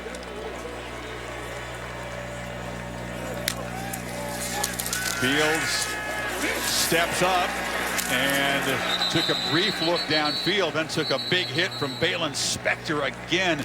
Slow to get up. And Ohio State on 3rd down. Spend a timeout. Watch Fields. Instead of doing what he's done most of tonight, he just kind of gives up on the play because of that injury, and he's just getting down. You know, I mean, he's been a terror for this defense to have to contain with his legs. But now after that big hit, you can see he's not even trying to fight for yards. He's just trying to avoid being hit. He just went down. Tigers and Buckeyes play. You better strap it up. It's going to be physical. It's going to be very personal. Just keep the crazy. Nacho fries are back. Run to Taco Bell. So Ohio State, they kicked off, so they'll get the football to begin the second half. And it's been Clemson is so dominant in the last 4 minutes of the first half, first 4 minutes of the second half. They call it the swing 8. Almost unbeatable when they dominate that 8-minute stretch. Ohio State trying to turn the tables here. They need 9 on 3rd down. Can Sermon get it? Spins, fights. Are you kidding me? They just run on 3rd and 9 and move the sticks out near midfield. Boy, nice job on the right side. The center, Josh Myers, who's one of the best in the country. The right guard, Wyatt Davis, also sustaining, keeping their blocks, sustaining their blocks to allow Trey Sermon to fight for those extra yards and show that determination to get the first down for Ohio State. Now Fields from the pocket again, took a look downfield, just checks it down, and it's Sermon in heavy traffic, able to weave his way inside the Clemson 45. Buckeyes still with 2 timeouts. Yeah, I was going to say they had 2 timeouts. You got a veteran quarterback who's in sync with his coach Ryan Day. These are the drills you work on, especially the 12 days leading up to a semifinal game. Playing with tempo, Tigers barely set this time. Fields steps up, dumps it down. Sermon again has another first down inside the 40. The safeties underneath getting tremendous depth. Looks like another injury. This time it's KJ Henry. Sophomore defensive end appears to be in pain. Man, these games between these 2 teams, so hard hitting. Both teams just laying it on the line. It's only the first half. Aerial coverage provided by Goodyear. No matter what the season throws your way, keep moving forward. Goodyear, more driven. Buckeyes driven 42 yards in the 7 plays here, trying to stretch the lead. Another look at play that Henry. Malcolm Green at the bottom. Malcolm Green at the bottom is coming to try to get pressure, and then he may have just kind of bumped into KJ Henry with his legs. See right there, they collide behind Fields. That left knee flexing at an awkward angle, didn't it? Yeah. Xavier Thomas, the junior defensive end, again not available as he wasn't in Charlotte, not a COVID-related issue, so he's not there. Henry, starting defensive end. And this is a Clemson defense that started 23 different guys. That's a huge number. Typically, 15 or 16 different guys will start. 23. 40 different Clemson players have started this season on both sides of the ball. 26 of them were first-time starters, second only to Air Force. So a test of this talented roster's depth, and it may be further tested as Henry is limping off very slowly. Boy, I tell you that at halftime, not only you're going to check all these injuries with the medical staff on both sides. That's one adjustment to see who can come back and play. But the adjustments, both these teams known for in-game adjustments, the adjustments that they're going to try to make and learn from one another, what teams are, what each side of the ball is trying to do to each other, and come out in this second half. It's going to make for really interesting 30 minutes of football. You wonder, Kirk, the offensive conversation. We talked about Tony Elliott not able to be here. He also cannot assist from afar. You can't text or call. So Dabo Swinney no doubt will confer with the play caller tonight, Brandon Streeter. Cam Aiken, one of the offensive assistants who is involved in putting the game plan together, he's also not available tonight, Kirk. Yeah, he's a big part of the offensive scheme. The first down run to the right side. Sermon ducks down for no gain. So you're right. Some guys would be gritting their teeth dealing with pain at halftime, but also the wheels spinning with the brain trust trying to figure out how to adjust for the second 30 minutes. Fields lofts it downfield way over Olavi's head. Now just 27 seconds in the half. They still have the 2 timeouts, but not in field goal range at the moment. Remember, the Hobbiel has not looked right, and he has not kicked off the last time. He missed a couple games with a groin injury this year. He's reliable when healthy, but you wonder if that's in Ryan Day's head.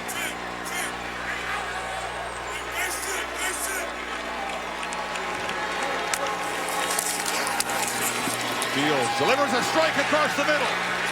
It's Ruckert, and the tight end bangs down inside the 15-yard line. Tight end's a huge part of the attack tonight.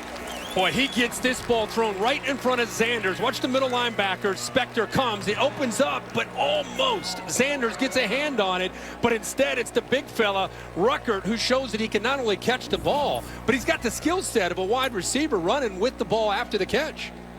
These guys have been mauling the line of scrimmage, doing the dirty work, blocking for most of this season. Ruckert had 9 catches and 3 touchdowns coming in, but he and Farrell really known for the work in the running game. Tonight, stepping up big as receivers. On first down, Sermon smacked immediately by Miles Murphy behind the line of scrimmage. Kane Patterson also filling. Man who's filling in for Skalski. Yeah, he's made a couple plays on Sermon since he's been in there. He's getting some penetration. He's got really good instincts for a young linebacker. Ohio State will spend a timeout. They still have the one remaining, 15 seconds, as they're down in the red zone again. College Football Playoff National Championship Trophy here in New Orleans, presented by Dr. Pepper, awarded in Miami Monday night, January 11th. Nick Saban and the Tide will be awaiting the winner here. With beignets surrounding the trophy there at the Cafe du Monde. Kirk, we'll FedEx you a couple of beignets. Can you handle that? I appreciate that. Thank you, sir. I appreciate you thinking of me. Will it be Ohio State and Alabama, a rematch of the classic fight here 6 years ago? They haven't met since. Or Lawrence get another shot at the Crimson Tide. A lot of football to be played. They came from 16 down, of course, last year. No panic on the Clemson sideline, but Ohio State trying to add to the lead here now. Well, he spread it around, 15 completions, 7 different receivers. Makes it tough on the defense. From the pocket, a strike across the middle, caught, touchdown, Rucker again. What a huge night for the tight ends and for Fields. Buckeyes up 3 scores. Chris, you're going to love this. As much as you've been talking about the tight ends, Kevin Wilson, who's the offensive coordinator and works with the tight ends, he told us on our Zoom that, you know, I've been trying to tell Coach Day we got to get the ball to the tight ends. Maybe this will be the week. It sure is. Both tight ends are active. You've talked about that. Farrell actually takes a defender with him, and it opens up this play for Jeremy Rucker, and a great throw, and again, guts by Justin Fields. Big time. You got the feeling, though, they've been quiet, too quiet. If you're going to beat a Venables defense, you got to involve guys. He's not expecting you to use his major weapons, and that's what Day has done. Watch Farrell work, Chris, to the inside and take the defender right over the middle of the field with him. Now Rucker kind of gives an outside look. I'm telling you, he's like a receiver, even though he's 6'5", 250. The top tight end that came out of high school football his senior year does a nice job. And because of Farrell took away the safety, Charleston, it opened it up. And every time Fields steps and throws, he's feeling that pain on the right side of his body. But he's also playing with a lot of determination. That fuel from the loss a year ago, the 2 interceptions out in Glendale, the doubters, the skeptics, his own play last game against Northwestern. There's no shortage of fuel. He took on a lot of extra fuel, and it is inspiring to watch him play tonight. And Clemson, if they're going to make it back to a championship game, they have a lot of work to do, and it's going to start with getting a stop to begin the 3rd quarter. The short kickoff, and it's fielded and fair caught by the up man. Well, for every field goal and extra point made, Allstate makes a contribution to the university's general scholarship fund. Thank you, Allstate. Big story tonight for Ohio State, Kirk. No field goals. 5 PATs. Efficient in the red zone. The missing ingredient last year. Yeah, four red zone trips and 4 touchdowns. And at one point on that last drive, you thought maybe they're going to try to settle for a field goal, but Ryan Day knew exactly what he wanted to do, knew the matchup where he could take advantage of it, kept pressing on, and eventually got the touchdown. Look at those yards, total yards in the 2nd quarter. And Lawrence is yet to throw a touchdown pass tonight, just hands off to Etienne, and that'll be the final play of this first half. Clemson's offense got off to a fast start. They led 7-zip and 14-7. The Buckeyes come roaring back. 28 unanswered to lead by 3 touchdowns at halftime. And Justin Fields, a testament to toughness. Let's go down to Maria with Ryan Day. Well, Coach, we see your quarterback's obviously battling through some pain. What can you tell us about his injury? I can just tell you he's a really tough kid. He's got the heart of a lion, and he's got to play for 30 more minutes.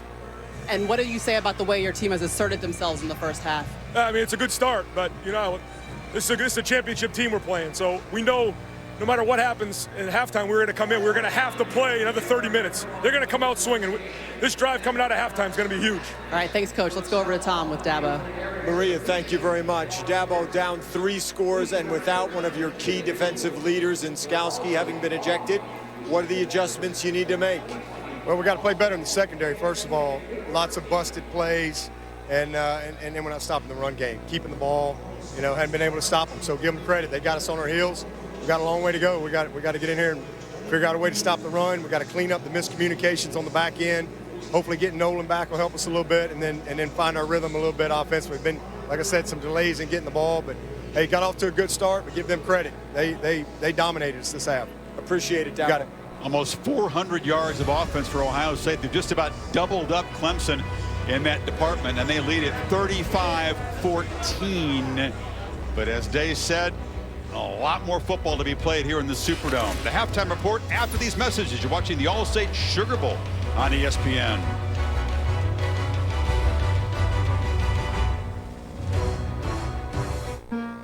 In March, I felt so by new roads.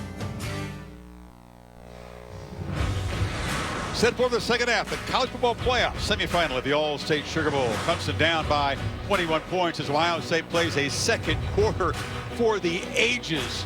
Total dominance by the Buckeyes who will get the football to begin the third quarter. Welcome back. Chris Fowler at Dome, Kirk Herbstreit in Nashville. Wow, Kirk, we did not expect this, but the Buckeyes being doubted and dismissed as serious contenders brought a lot of fuel to the party tonight. Yeah, this team showed up with a chip on its shoulder. It was 14-14 into the first quarter. The second quarter, Ohio State really starting to assert themselves. I think on both sides of the ball, we saw what the quarterback could do in Justin Fields, Trey Sermon. But how about in the trenches? I think if there's anything you got to be surprised about, it's the way Ohio State's been able to control things up front. Ryan Day has his team incredibly well prepared on both sides of the ball. After an eventful first half, Tigers will not have James Skalski, their middle linebacker, ejected for targeting, but now they can get their quarterback of the secondary, Nolan Turner, back, who was excluded from the first half because of target against Notre Dame. And we'll see the Capital One rewarding performance takes a look at the toughness and grit and accuracy of Justin Fields. Yeah, he took that hit and right came out for one play, came back, made that touchdown, and then you could see the pain he was really in. But they weren't done. They continued to get the ball down the field. Next time they had it, find Rucker again for a touchdown to the big tight end. 4 touchdown passes, just 2 incompletions in the first half. Keep a close eye, Chris, I was going to say, on just how he is feeling after having that break at halftime and how Nolan Turner can help this secondary out. Trey Sermon had a big first half, and he burst forward as the Buckeyes continue to maul that Tiger defensive line. Maria. Well, Chris, I checked in with Ryan Day, and he said that he told Justin Fields that he has to go back out and play and stay loose. Said he just got banged up. He did not have an X-ray during that halftime, and obviously he came out and was ready to play with this team in the second half. That's good news. We're told that Balin Spector, the Clemson linebacker, did have an X-ray, and Sermon just weaving his way out near the 50. Dominance up front. Dominance led by Josh Myers, who kind of works to the right and then seals it back to the left against the backer, Kane Patterson. Watch 71, work right, get up to the second level, seal it, open it up. What a hole there by the Ohio State offensive line, opening things up for Trey Sermon. 83 yards in the first half before contact for Trey Sermon. An offensive line without the starting left guard, Harry Miller. Matthew Jones back in the game. He left briefly with an injury, but he's good to go. And Sermon, that time spun down after a 2-yard gain by Tyler Davis. Again, so much before contact again tonight. Yeah, I mean, they're doing a good job of mixing up the play calling, but you can see he's still bringing that stiff arm. He's still showing that he's got physicality, but look at the offensive line open things up. This is when Clemson didn't get lined up right. Ryan Day times it up perfectly with Justin Fields. They get the ball to Sermon, but he is really in a rhythm and a good flow. Nice balanced attack by Ohio State. Fields looking to throw, has plenty of time. Down the middle of the field, Olave's wide open, takes a hit. But the Buckeyes are threatening in the red zone again. They go trips into the boundary, continues to cause confusion. Watch him work from the outside to the middle. Nobody runs with him to the middle of the field. Not Kane Patterson. There wasn't a safety. Mike Jones didn't go with him. So trips into the boundary. Nobody finds Olave, their most gifted receiver. He's all alone, and Fields finds him. You know, he saw him all along, working from the outside of that trips formation, and eventually comes free over the middle. And a good job of giving him a chance to get the ball early so he could protect himself before taking on that hit. The corner, Mario Goodrich, who delivered the hit on Olave, was slow to get up, being helped to the sidelines here. But Ohio State threatening to just blow this game wide open. They have been tough down here in the red zone. All of the frustration from a year ago when they could not cash in, couldn't stretch the lead. It cost them dearly. This is Sermon again. Chris, that was a big emphasis in his preparation. Number one, leave no doubt as far as Ryan Day's message to his team. And the second part for this offense was the execution, the confidence that they had coming into this game with their offensive line, with the quarterback, with the backs led by Trey Sermon, the receivers. They felt they matched up well. But when they got into the red zone after last year, where it cost them, they wanted touchdowns, and so far they're 4 for 4, like you said. Remember, Sermon has to be the lone feature back tonight. Master Teague not available with concussion against Northwestern. So Sermon busy still.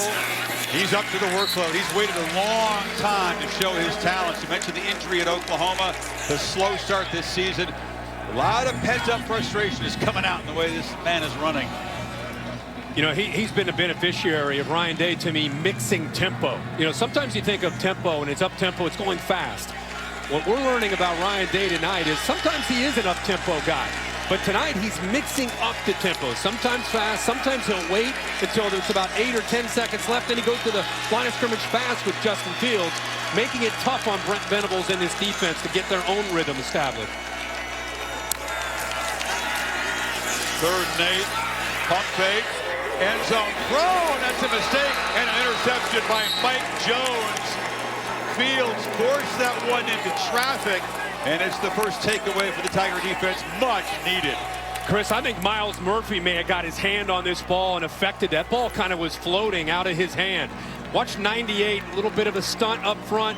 Right before he throws it, right there, I think on his follow through, I think he got his, see that ball kind of floating on him? I think that ball's either out of bounds or it's in the back line. Instead, the ball kind of flutters on him on that volley. Yeah, he did, in fact, get his hand on it, which led to eventually the interception by Jones. First turnover tonight. Can it spark Clemson?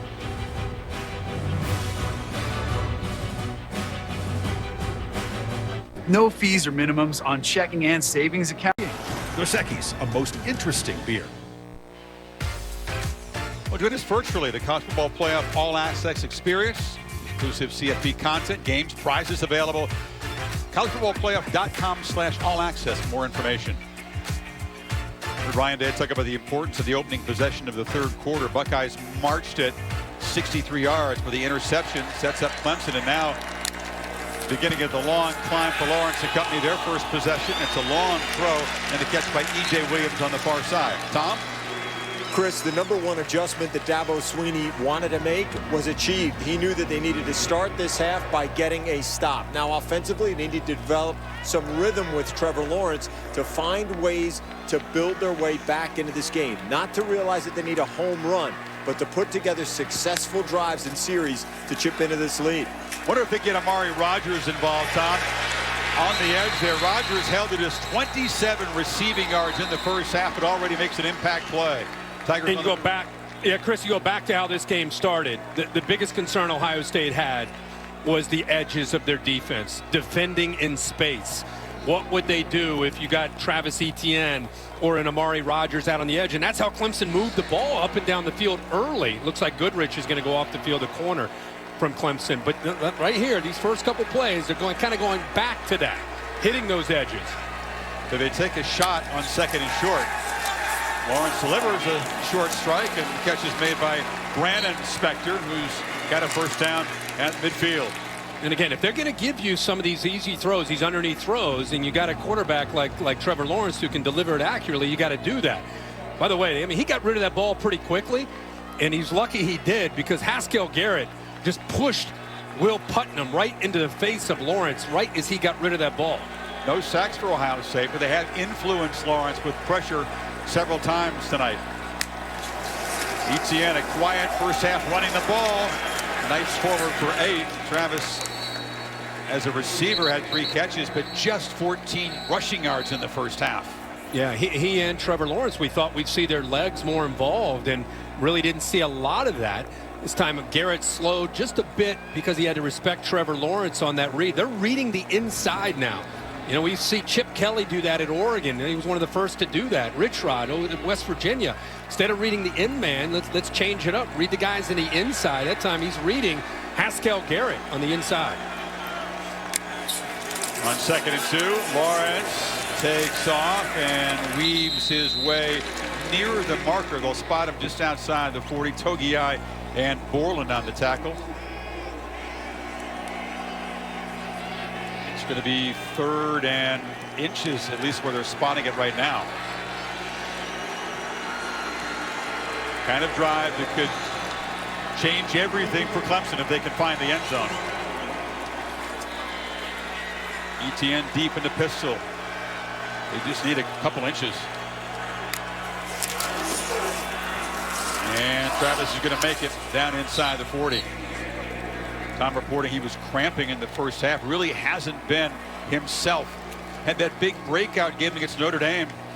Finally over 100 yards rushing, but hasn't offered much tonight. Maria? Guys, right now, Haskell Garrett is on the sideline for Ohio State's defense. He's pointing to his left knee and talking to the athletic training staff right now, but obviously a big part of the heart and soul of the Ohio State defense. What a picture of perseverance. The man who was shot in the face, bullet went in both cheeks as he tried to be a good Samaritan in the offseason. Amazing. He's been playing football this season. Play action. Lawrence launches and has Powell wide open. Just shoves Wade out of the way and is going to be spotted out down near the 10.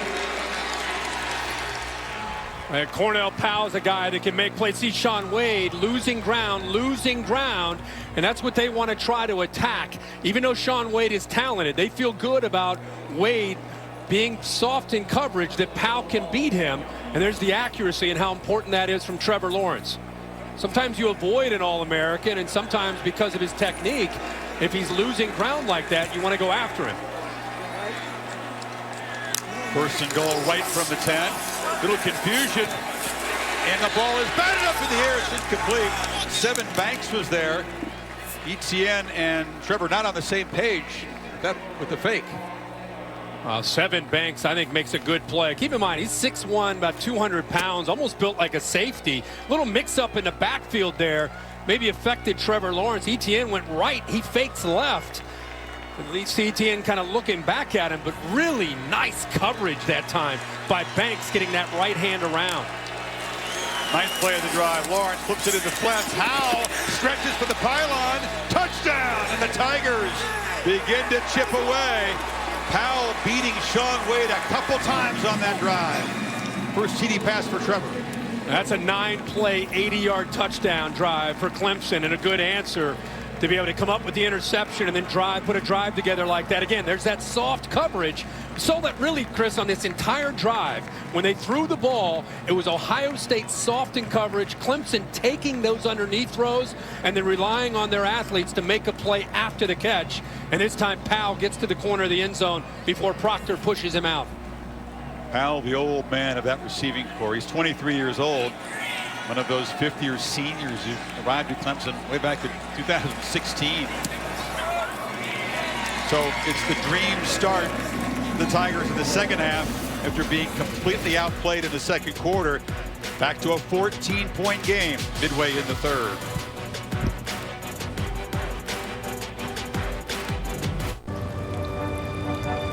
All kinds of rain. The Allstate Sugar Bowl, brought to you by Allstate. You've never been in better hands. AT&T 5G and Taco Bell's Nacho Fries. 14-point game here in the Superdome. The AT&T countdown to the CFP National Championship game. Thanks to impressive performance by the Crimson Tide in Arlington. The triplets did well. Look at Najee Harris hurdling an Irish defender and just rumbling down the sideline. And then Mac Jones and Devontae Smith front and center in the Heisman conversation hook up again. Irish a late touchdown, but it was the Tide emphatically stamping their ticket to the championship game at Hard Rock Stadium. Waiting the winner of this one. No doubt looking in with great interest.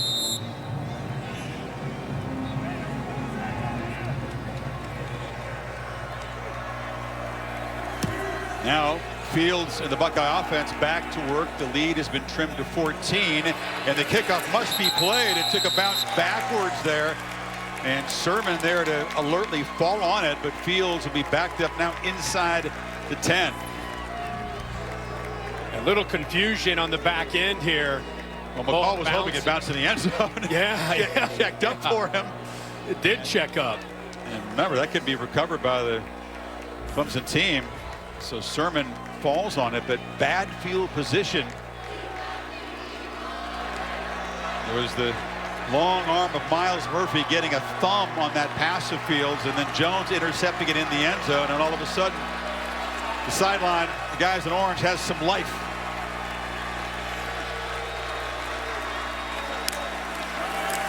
Looking to throw on first down. Fields has plenty of time.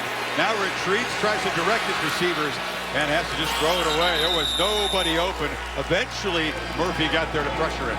Chris, you're right. That's everything to do with coverage. Nice job of taking away everything downfield. Fields working through his progressions, but just nothing there. And he ends up just throwing that one away. Murphy dropping down on the field. Wonder if the cramping will build up here. Here's how good the coverage was, Kirk. I mean, there's just nobody to throw to. Drop it back in zone. He feels a throwaway.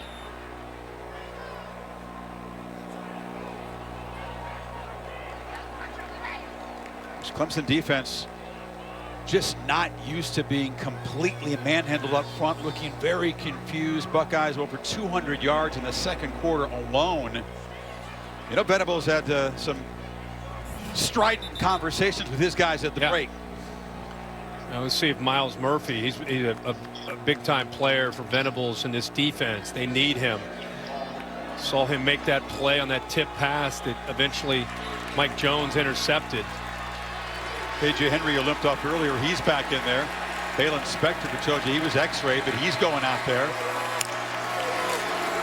It's Sermon trying to make something of very little, and he's going to be stopped right near the line of scrimmage by Spector. It'll be 3rd and long. Momentum building now for the Tigers. Watch the two linebackers in the inside getting downhill. We didn't see a lot of that in the first half. They're not hesitating right now. They're taking the fight to the Ohio State offensive line. The Ohio State offensive line was doing combination blocks, climbing up to the second level. Right now, Kane Patterson, Braylon Spector, they're getting downhill and trying to get to Sermon before that offensive line can get to them. Tigers don't bring pressure on 3rd and long. They drop into coverage, and Fields again looking for someone. Checks it down to Sermon. Can he get there? Yes, it's a first down. Out across the 20. Well, that is a great He's job. still running. He's still running. Is this going to be shades of what we saw from Michael Dyer in Auburn? The signal is touchdown. On the field, they signal a touchdown. Did he stay up? Did he land on the defender? Wow. What a huge call this will be. He came down on Kane Patterson. I thought maybe his left knee touched, but he must have stayed on top of the body. Of course, they'll review it. He wasn't running, and the sideline says, go, go. Yeah, there's Kane Patterson comes in. See if his elbow touched. Not being down. Oh, yeah. The elbow looks like right there. Well, absolutely, he's down with the See elbow. the rest of the body. I see what the officials saw. The elbow's down there. See the body touched at all. You can't see it really from that angle. His knee may have. Right, Dyer in the Oregon game is exactly what that is. The elbow touch is right there. In that play, fans will recall, landed an Oregon defender, got up and run, and eventually set up the game-winning field goal. I thought that left knee may have touched. Let's see. He's on Patterson right here. The left elbow, or the elbow's down. Yeah, the elbow puts him down. Yeah. Yeah, then the knee touches as well. So take the touchdown off the board and move the ball all the way back. It is a first down run. By the way, Chris, the play by Fields, I mean, Brent Venables finally, his defense just started to kind of get a little bit of momentum, a little confidence. Third down and long. You talked about, look at the coverage downfield. They got everybody covered. There's Justin Fields checking it down. Sounds like a simple thing, but sometimes when you're trying to make a play all the time, you want to force something downfield. This is an area that he's really worked to improve. Find that check down. Don't always have to use your legs. Check it down to Trey Sermon. He can get the first down on 3rd and long. It's exactly what they're able to do. Malcolm Green, the freshman corner, missed that tackle. Ohio State Kirk's already run 52 plays. Clemson's depth being tested. Remember, if you joined us late, Skalski out for targeting. Turner comes back. Goodrich has been knocked down. The runner is down at the 23-yard line. It will be 1st and 10. Please reset the game clock to 7:01, please. 7:01. Trey, he knew he was down. He said, I'll take the touchdown if you're going to give it to me, but I know I was down. But can Ohio State, on the basis of that 3rd down conversion, kind of get the rhythm going? They can sense that Lawrence and this Tiger offense is heating up. This thing's far from finished. Oh, yeah, and especially the way they lost, the feeling that they had walking off of that field last year where they felt they outplayed them. They wanted everything to have another opportunity. You know that Ryan Day talked to his team at halftime. It's 0-0. And then for Clemson to start making a little bit of a run like this, big possession as far as momentum is concerned here. It's Mayan Williams who comes in spelling Sermon, and the first carry for the freshman from Cincinnati. Solid first down gain. Just not used to seeing a Brent Venables defense out of sorts as far as a rhythm. Usually they're the ones that are dictating things, and they're the aggressor. I mean, they're second in the nation almost every year, first or second in tackles for a loss, top 5 every year in sacks. They play on the other side of the line of scrimmage against everybody that they play. Not tonight. Buckeyes approaching 500 yards offense. This is Williams who makes the cutback. Big fella. This is a strong runner, about 230 pounds. Nolan Turner makes the tackle. He's waited a long time to make an impact play. How about Williams? I mean, a little bit of wiggle. The guy's 230. He's known really for his power, but some vision, and puts that foot in the ground, gets right around the defensive end, Reagan Upshaw, and then picks up a first down. Reminder, the Master Teague out of the concussion suffered against Northwestern. Williams only had 7 carries all year long. Kind of a modest recruit by Ohio State standards. Arrives Kirk as a 3-star out of Cincinnati. Now getting some touches in a very big game. First down. He's got it again. He slipped as he tried to make the cut, and it stopped. No gain. That play opened up there if he was able to keep his footing for some positive yards. Again, they slant, they angle, they twist. It creates negative plays, but it can also create positive plays for the offense. Just loses his footing. We talked about what's uncharacteristic, Kirk. Ohio State has 10 runs of 10+ yards tonight. Just chunks on the ground. Sermon back in on 2nd and 10. 4-man rush. Fields has time. Launches downfield. It's Olave. He's got a touchdown. Ohio State. A deep strike, and the Buckeyes stretch the lead again. 56 yards. Wow.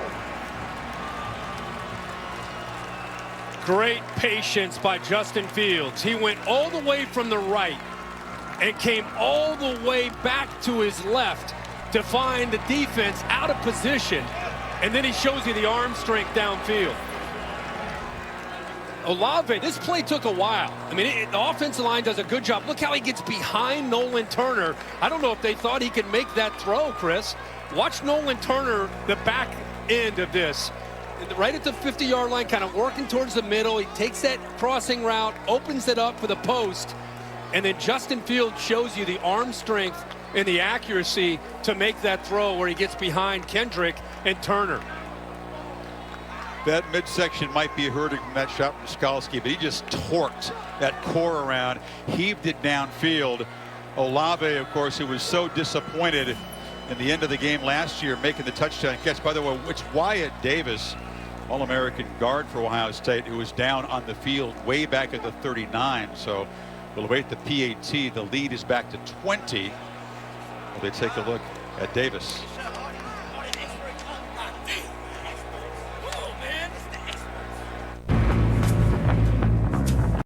Fall asleep, stay asleep. A year ago, wires crossed. Instead of a game-winning touchdown pass, it was an interception to clinch the Clemson victory as Olave broke the route outside. Fields threw it right at the goalpost. Turnovers there for the pick. Kirk, no wires crossed tonight so far. No, not at all. You know, he thought that Fields was scrambling and he broke off the route, like you said, but he has had a monster night tonight. Stays on the post all the way through, finishes the play, and scores another touchdown for Ohio State. 6 for 132 and 2. Welcome back to the fold, Chris Olave. And once again, Trevor Lawrence and the Tigers are down by 3 touchdowns. 4:55 left in the third.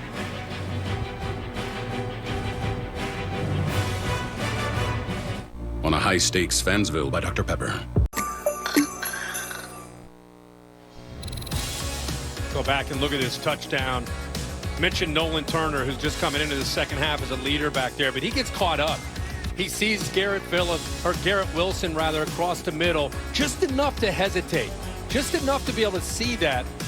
Slows him down from getting back to the middle of the field. That opened up the post where Olave got behind. Kendrick beat him again for a touchdown, and what a throw and what patience there by Justin Fields to eventually find his man deep for a touchdown. Buckeyes went 3 and out in their first possession, haven't punted since. 6 touchdowns and the interception to start the third quarter. Michael Dukes makes the fair catch. Here's another look at that throw. Threw it 61 yards in the air, put everything he had, Kirk, into the throw. With the injury that he sustained in the first half. And people want to talk about accuracy. You know, I know Trevor Lawrence at the next level, people are excited about, and they should be. But you start to get after Trevor, there starts to be 2 or 3 or 4 different names. Justin Fields is showing people that he has what it takes to be able to be a very complete quarterback. To see tonight that he's had 19 of 23. Looking up, Olave 6 times, 132 yards. These two guys wanted this matchup, and so far they've delivered. Lawrence looking to throw quickly on first down. Now will scramble, has room. Pump fakes, was very near the line of scrimmage. In fact, he may have been across when the ball was thrown. A flag does come out. He could have run for a little bit, but at the last second saw Davis Allen open and made a mistake, I believe. I think the line of scrimmage is the 25-yard line. If any part of his body at all is behind the line, he's okay to throw it. It's not just his upper body or where the ball is. I think he should be okay. He's got such long strides. You're right, the leg was across the 25, but his torso, well, yeah, it's still right on the 25-yard line. Bill, how do you see that? All right, now, if any part of the body is behind the line, it's a legal pass. Right. Replay can review that, and if the penalty stands, replay can change it to a no call. Bill, that looked like, on that angle that we had, it looked like his body, part of his body was behind the line. Further discussion, there is no foul. The quarterback was behind the line of scrimmage when he threw the ball. First down. That's a good job by the crew to get it together, and it didn't even have to go to replay. That's right. Yep. Yeah, further discussion, not further review. So yeah, you could see him. A lot quicker, Chris. I like the further discussion. 10-yard gain to the 35. Again, Lawrence, when he's been a quarterback, the Tigers have just not trailed like this, period. So no panic from Trevor, but it's still a very different experience for this offense. Well, the clock also is their enemy. Lawrence delivers a strike down the middle, catch made by Allen, so he's become involved. It's the Tigers tight ends turn to make catches now. Yeah, that little seam route where Allen, because of his size, he's able to sneak in there behind the backer Borland in front of the safety Proctor. And great velocity on the ball there by Trevor Lawrence to give the big tight end at 6'6" a chance to make the catch and again protect himself from the hit from Proctor. 24-yard gain. Tigers looking to strike back quickly. Lawrence looking to run all the way, and he'll be dragged down behind the line of scrimmage by Togiai, and the ball's on the ground. Ohio State say it's a turnover. No signal yet. Battling in that pile. Trevor Lawrence kind of set the ball to his side as he was going down. Hilliard came out with it. He can't believe.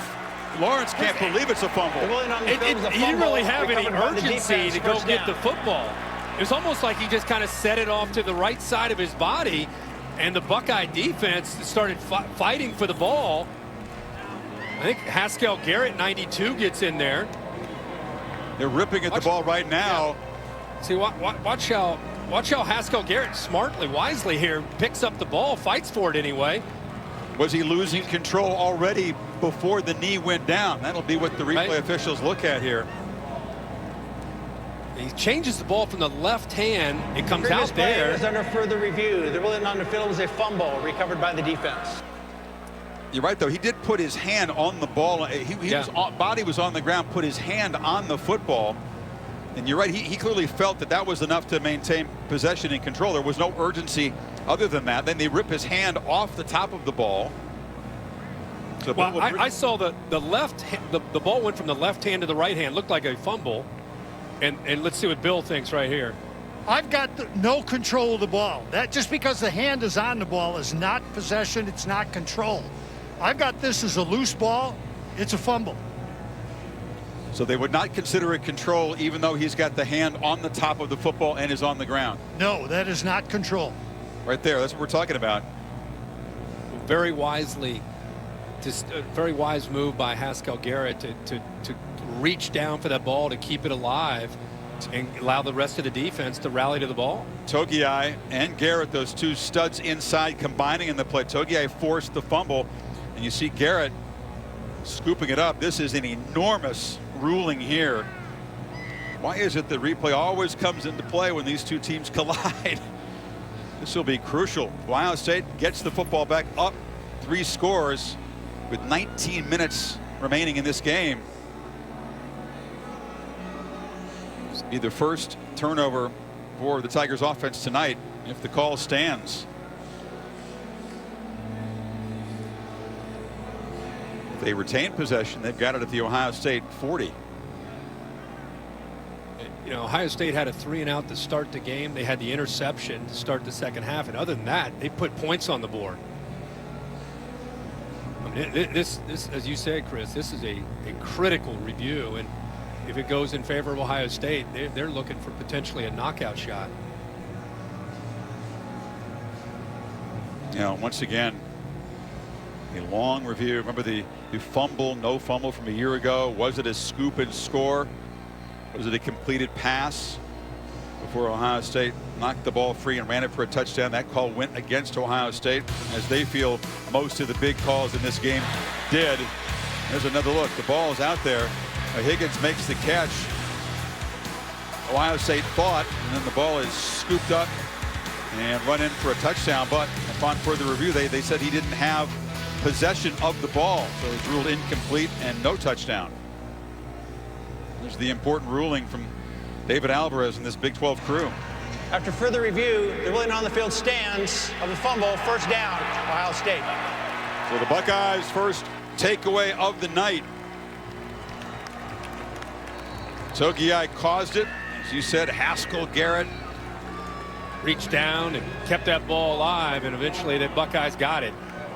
Those two players you knew coming in would have a chance to be enforcers the way they have been all year for the Ohio State defense. You know, you lose a Chase Young, you lose some high-profile guys.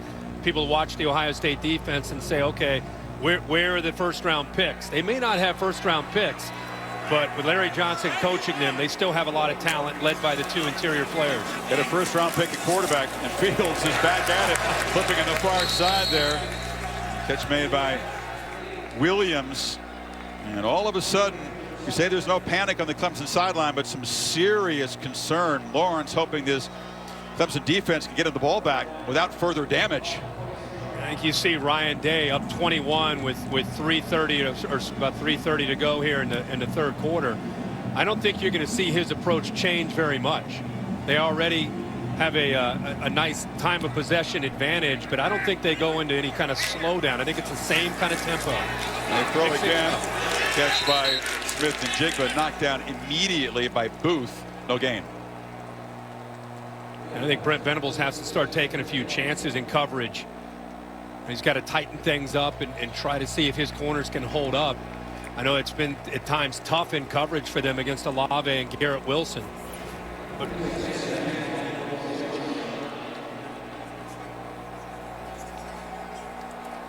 lineman giving the quarterback a pep talk, say keep the chin up. Carmen there. Buckeyes shuffle around, play clock winding down on 2nd and 10. They snap it at 4. Sermon. Heavy traffic. It'll be 3rd down and long. Niles Pinckney, the veteran, on the tackle. And that time doing a good job of getting off of blocks. Pinckney, you also saw, it's good to see KJ Henry, who limped off earlier, but he's back out on the field, does a nice job of getting off his block, forcing Sermon back inside. And Ryan Day said we've not played our best game. Only played 6 games, and it was Kirk far from a complete performance in all 3 phases in any one of those 6 games, if you'd agree. No, it wasn't. And he would tell you that it's a disadvantage only playing 6 games because they never were able to kind of find that consistency by only playing 6. They were fresh, but not fine-tuned at all coming in. Big pressure blitz, and they sack Fields on 3rd down. That time, Venables brought the house, and it was Brian Bresee there to knock down the quarterback, 4th down. Well, he's lined up over the right tackle and twists all the way around. And with all the, watch him over the right tackle, he comes all the way around and comes free because of the pressure from the safety and backers occupied Trey Sermon. So he comes free, miscommunication up front, and the big fella, Bresee, comes up with a big sack on 3rd down. It's Matthew Jones stepping in for the starter Miller tonight, who could not block Bresee. His 4th sack of the season. What a career he's going to have before he's done. Amari Rogers awaits the punt at the 10. Just the 2nd punt for Chrisman tonight. And the 1st since that opening possession. Fair catch made at the 13-yard line. Aerial coverage on this beautiful New Orleans evening provided by Goodyear. To reach the end zone, all you need is drive. Goodyear, more driven. We saw Devontae Smith and Mac Jones this afternoon. Kyle Trask, a disappointing finish to his Florida career. And you're seeing Lawrence tonight. Those are the 4 finalists for the Heisman Trophy, presented virtually Tuesday night, 7 o'clock Eastern time. Jones and Smith, both really impressive. They are the favorites, say the odds makers. Lawrence got a big endorsement from Dabo Swinney after the ACC championship game. Trask, performance last night in the loss to Oklahoma did not factor in. Of course, the votes were done after the conference championship games. Fields trying to stay loose over there.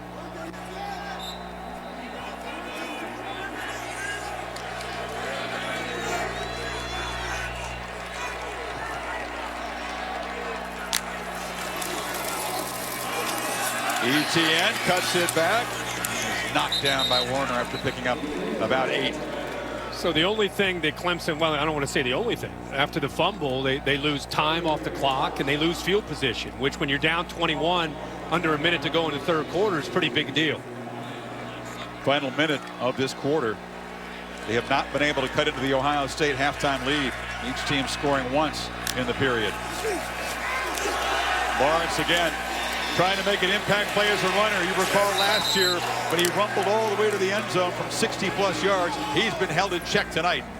Well, they're trying to go to this quarterback counter, trying to get a defense that's going to be overly aggressive and get it, miss a gap, give them better blocking angle. But Tyreek was not buying it. Does a good job of holding a point, setting the edge there to the defense, getting off the block, and the rest of the defense there to help out. That's a grown man play. You're right by Smith, who's known as a speed rusher, but he held up well. It was a run stopper. Final seconds of the quarter. Can they get the snap off? They do. Lawrence on the pitch. Etienne is hammered right behind the line by Justin Hilliard. And the Buckeye defense punctuates the 3rd quarter with another big tackle for loss. Chris, you said it. Justin Hilliard, the senior captain, gets off of the block by 88. Would be a block by 88. Gets around him. 3rd and short. Makes the play. out of Cincinnati St. Xavier. What a good job of playing out in space, getting off of that block, and then getting back down underneath and making a perfect form tackle against ETN. And Kerry Combs, the defensive coordinator, fired up tonight. 4th down for Clemson as we start the 4th quarter.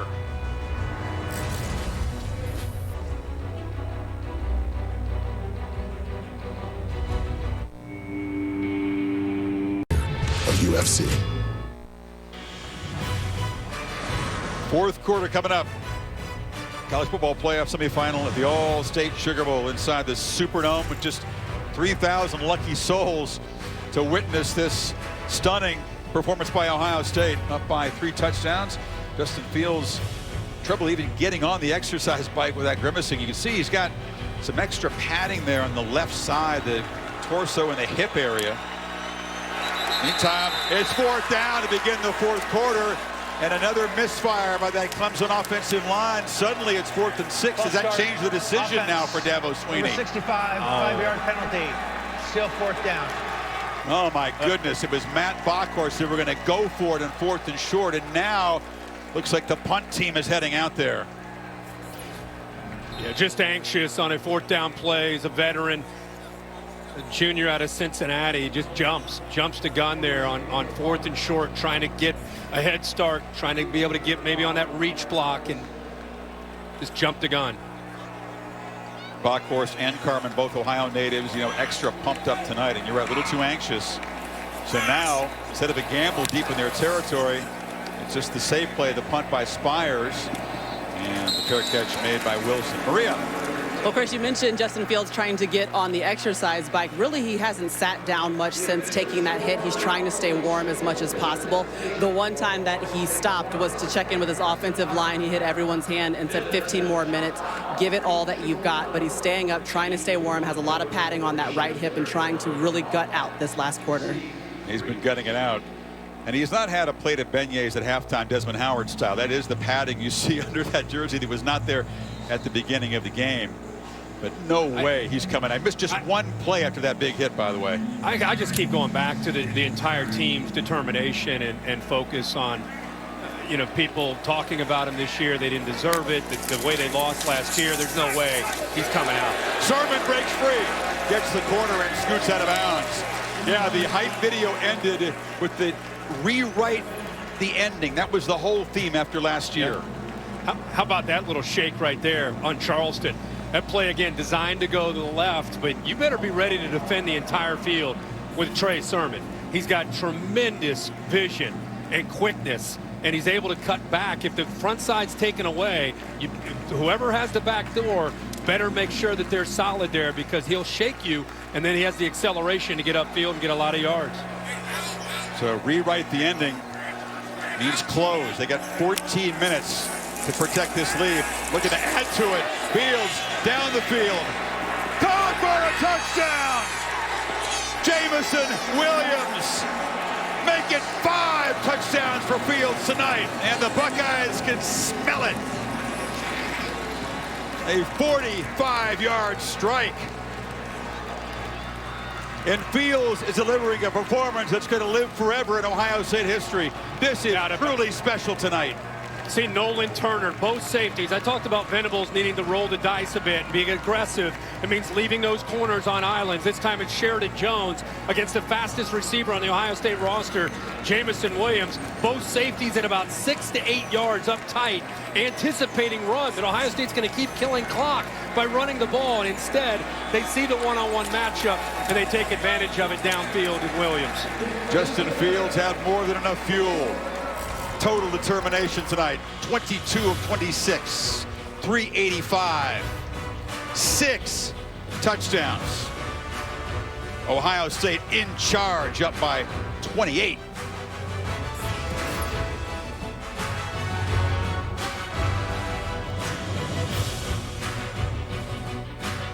Chris Fowler here, Dos Equis' new 4x on-demand food delivery partner of the NFL. Again, I talked about how Brent Venables down late like this is going to have to leave his corners on island. Safety's up, early down. You're expecting run. And instead, Ryan Day shows you how determined his team is and how much confidence he has in Justin Fields. Jamison Williams matched up one-on-one with Sheridan Jones. No safeties back to help, and they hit another big one for a touchdown. We thought it might be the Buckeyes secondary that was vulnerable tonight. Instead, it's the Tigers who have been riddled for 385 passing yards by Fields. All those Clemson DBs have been toasted from time to time. Next week in the NFL's Super Wildcard Weekend, you got triple headers both days. Megacast coverage all over the place on ESPN and ABC. Don't know the matchups yet. That'll be determined after this weekend's games. Down by 4 scores, 14 minutes to play. For Trevor Lawrence to avoid his second ever career loss as a starting quarterback. The other, of course, here against LSU to end last season's quest. High throw, and Rodgers has had a very quiet night, draws a lot of attention. Flag comes in on the tackle. Warner and Borland combined to stop him.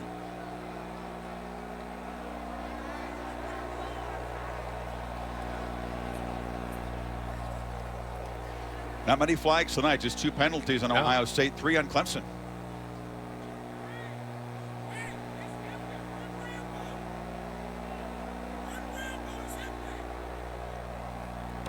Personal foul, face mask, grabbing the helmet opening. Defense, number 20, 15-yard penalty and an automatic first down. So Chris, Werner guilty. I know Fields and the Ohio State offense getting a lot of the attention tonight, but I think it needs to be said that Kerry Coombs and the Ohio State defense collectively playing with a chip on their shoulder. They are playing with physicality. They're playing with speed. They're playing with an attitude tonight against a very gifted quarterback and a lot of speed that we all wondered how they would do defending that speed. Well, this defense was doubted when Indiana threw for almost 500 yards and 5 touchdowns and almost came from 28 down to win the game. Yeah, I mean, 35-7. I think Kerry Coombs and Ryan Day would tell you finished the game. And Indiana's a good team that, you know, when they had Michael Penix, and they're throwing it around against most teams they played. As you learn, Northwestern is a pretty good team. You know, I think sometimes you look at some of the opponents and nationally they don't maybe get the same kind of recognition. Boy, 4-man rush. They pressure Lawrence and force him to check it down to Lynn J. Dixon, who's tackled right near the marker by Hilliard. You should spot him just short. I just think sometimes you watch a game and you can see it's not one player, it's not 2 or 3 players, it's pretty much every player. They bought into the disrespect, they bought into the revenge factor, and games aren't played on emotion, but they are played when you defensively when you have a controlled rage for 60 minutes, and that's how they played tonight on this side of the ball. Well put, controlled rage, not the mental mistakes that plagued them a year ago. Penalties were huge in that loss. Lawrence keeps it, and man, he has to fight. He's right near the marker. Togiai met him again. It's going to be real close. Togiai just finds a way to get off of blocks. I mean, he on that play, he was twisting and spinning. Watch him right in the middle. Spin, get off of it. Where is he? Hit him. I mean, 72 and 92 in the middle can play football. What Combs call him the human tree, just because he's thick like a trunk, but he plays hard every snap. When you do that, you earn the respect of your teammates, and he has become a vocal leader. Lawrence to Powell, who scampers out of bounds, a 11-yard gain, another first down at the 35. Ohio State with this big lead, obviously, they don't want to give up any explosives, any quick scores, trying to make Trevor Lawrence and this offense have to work for everything, playing a little softer in their zone, keeping everything in front of them. They don't give up a chunk play. Ohio State's been really, really difficult to score on this year.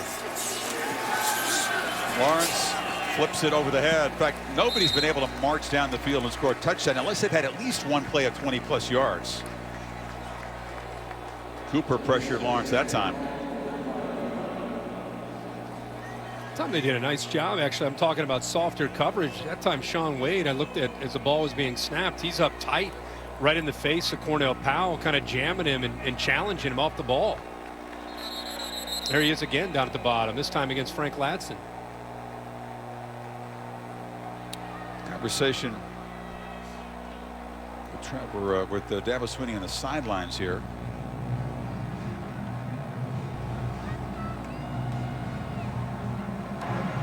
The yard markers are correct. Unless she would change, but it is 2nd and 10. Clemson must score and score very quickly, or the math just didn't add up. Get enough possessions in the final 12 minutes to catch up. Buckeyes bring some pressure. Lawrence throws up his back foot, and it's dropped. Wow, stepping in there was Josh Proctor. Had a chance at a pick 6 against Northwestern. Warner brought the heat that time. Yeah, Pete Warner brings the pressure. He goes right through Travis Etienne.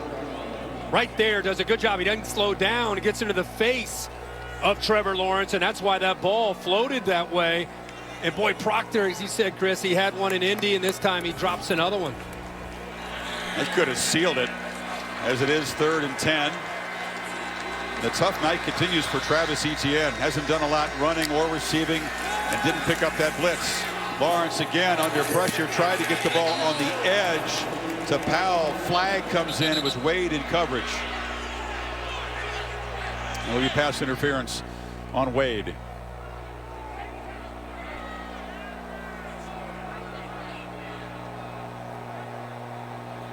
Don't know if he needed to, because that was going to be tough for Powell to make the catch. Defense, number 24, 15-yard penalty and an automatic first down. The throw was outside. Yeah, let's watch this, because this is becoming a good match. He's fine there. He's fine there. And then he kind of pushes him into the sideline. I think that's the ball. But the ball was a catchable. The ball's over his head. Yeah, it wasn't that far. He actually got a hand on it. Yeah, he got a hand on it there. Lawrence pressured and sacked. Ball comes out. Clemson falls on it.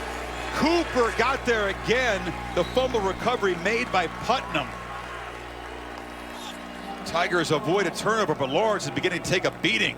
Yeah, Cooper's a physical defensive end. Watch him right in front of you, work around McFadden. Relentless approach there is why he was able to jar that ball loose, and Clemson fortunate to get back on it. It's the first sack for the Buckeyes tonight, Kirk. Cooper's not known to be twitchy off the edge, but that time he showed that. Going right by Jordan McFadden. They don't have a Chase Young. He was a generational pass rusher. It's a community effort by Ohio State. They influenced Lawrence a lot tonight, even though that was their first official sack. Now Trevor tries to find Powell against Wade again. No chance that time. 3rd and 16 coming up. That play didn't have much of a chance. It continues to be a one-on-one battle with Powell into the boundary there against Shaun Wade. I think Trevor just predetermined he wanted to try to get the ball to his best vertical threat. Clemson sort of running out of answers here on offense. Haven't gotten Etienne going. Amari Rogers has been bottled up by this Buckeye defense. And Lawrence under pressure again, delivers a strike. Powell breaks free. Powell knifing down and scoring. So they convert 3rd and 16 into a touchdown to keep some hope alive here. 26-yard strike. He had to get rid of that ball before Tyreek Smith hit him. And I'll tell you, it was a great route by Cornell Powell. Off to your right. Watch him work against Shaun Wade. He turns him right there. And then he throws the ball before his head's even turned to a spot, hoping he would eventually turn off of his route. Look at this move right there. Does a nice job. He turns him twice, gets him in soft coverage, and then he's able to make a play after the catch for the touchdown. Absolutely crucial that Clemson get out of that 3rd and 16 and get 7 points. So 10:42 to play. The lead at 21, and the Tigers defense get a stop. You're watching the Allstate Sugar Bowl on ESPN.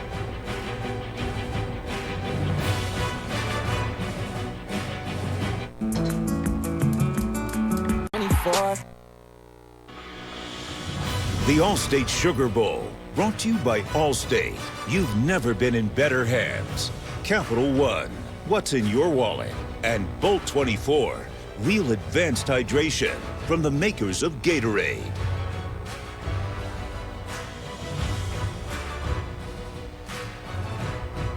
Want to stay up to date? Just tell Siri, show me upcoming bowl games. A doubleheader tomorrow night. Kirk, what do you make of the PlayStation Fiesta Bowl, the Ducks and the Cyclones, and then the Aggies and the Tar Heels? I love both those games, actually. And looking forward to Oregon after winning the Pac-12, have a chance to go up against Brock Purdy and that offense. And Breece Hall, they have such great balance. So that'll be a physical game. And then, you know, the A&M, you talked earlier about A&M should show up in that bowl game with a chip on their shoulder. North Carolina has a lot of guys not playing in that game, but I love both those matchups. They're caught by Demario McCall. It's kind of hard to make the case that Ohio State didn't belong in the bracket after what you see there in New Orleans tonight. Josh Fields with a smile. Not feeling any pain for the moment. Just got to finish the job here. 10:42 to go. Does Ryan Day, Kirk, continue to be aggressive, keep the throttle on 3 scores?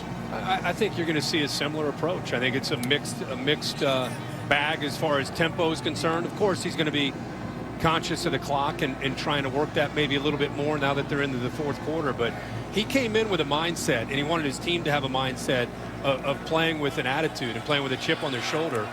And so let's see how he plays this up by 21. Well, handling the ball up to Trey Sermon has been a sound choice most of the night, and he picks up 6 yards. Seen Justin Fields with some deep strikes tonight. He's been accurate short, 16 of 17, but 6 for 9 on passes that travel beyond 20 yards. 6 of 9, 222, and 3 touchdowns. As you say, that's people want to know about his accuracy downfield. That's incredible. And his receivers have made some good plays on balls, but he has won the night, 16 of 17 on those shorter throws. Decent. And here they are working that clock. Sacked twice. When he's not pressured this year, he's been an 80% passer. Pressured that time and misfires Luke Farrell. That's the best since Russell Wilson in FBS about a decade ago when not pressured. Yeah. You know, when you watch him tonight, it makes you wonder one of two things. How much did he miss Chris Olave in the Big Ten Championship, or how good is Northwestern's defense with Pat Fitzgerald and the job they did against him, where he never was really in rhythm. He's 12 of 27 against the Cats in that Big Ten Championship. The answers are he missed them a lot, and they are pretty good. And they are really good, yeah. They'll need 4 to keep this drive going on 3rd down. Play clock is winding down. There's some confusion. And yeah, Ryan Day figures this is a good time to spend one of those 3 timeouts. This is an important play to try to keep the drive going and the clock churning. So they'll talk about it. We'll have the 3rd down play when you come back to New Orleans.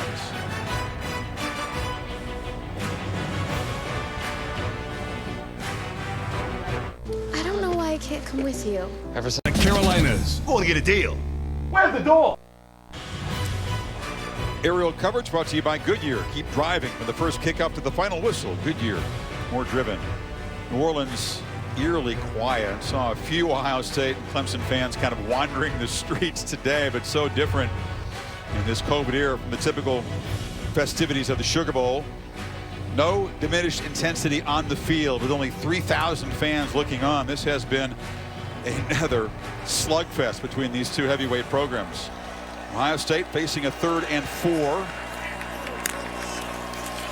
Fields from the pocket against a 4-man rush, lofts it into traffic, and going up trying to make a catch was Sermon. He was double covered, so a risky throw by the quarterback on 3rd and 4. Here comes a punt.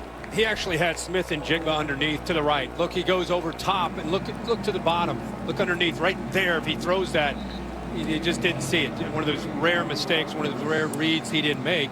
He kind of locked in on Trey Sermon there. Had he completed it, though, that's a 1st down, and they can continue to chew on the clock. Now Lawrence gets the football back. 3 scores down, just under 10 minutes remaining.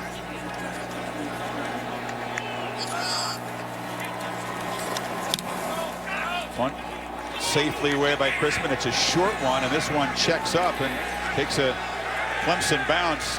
Finally touched at the 39. Well, the Crimson Tide await Monday, January 11th. National Championship game, Hard Rock Stadium in Miami.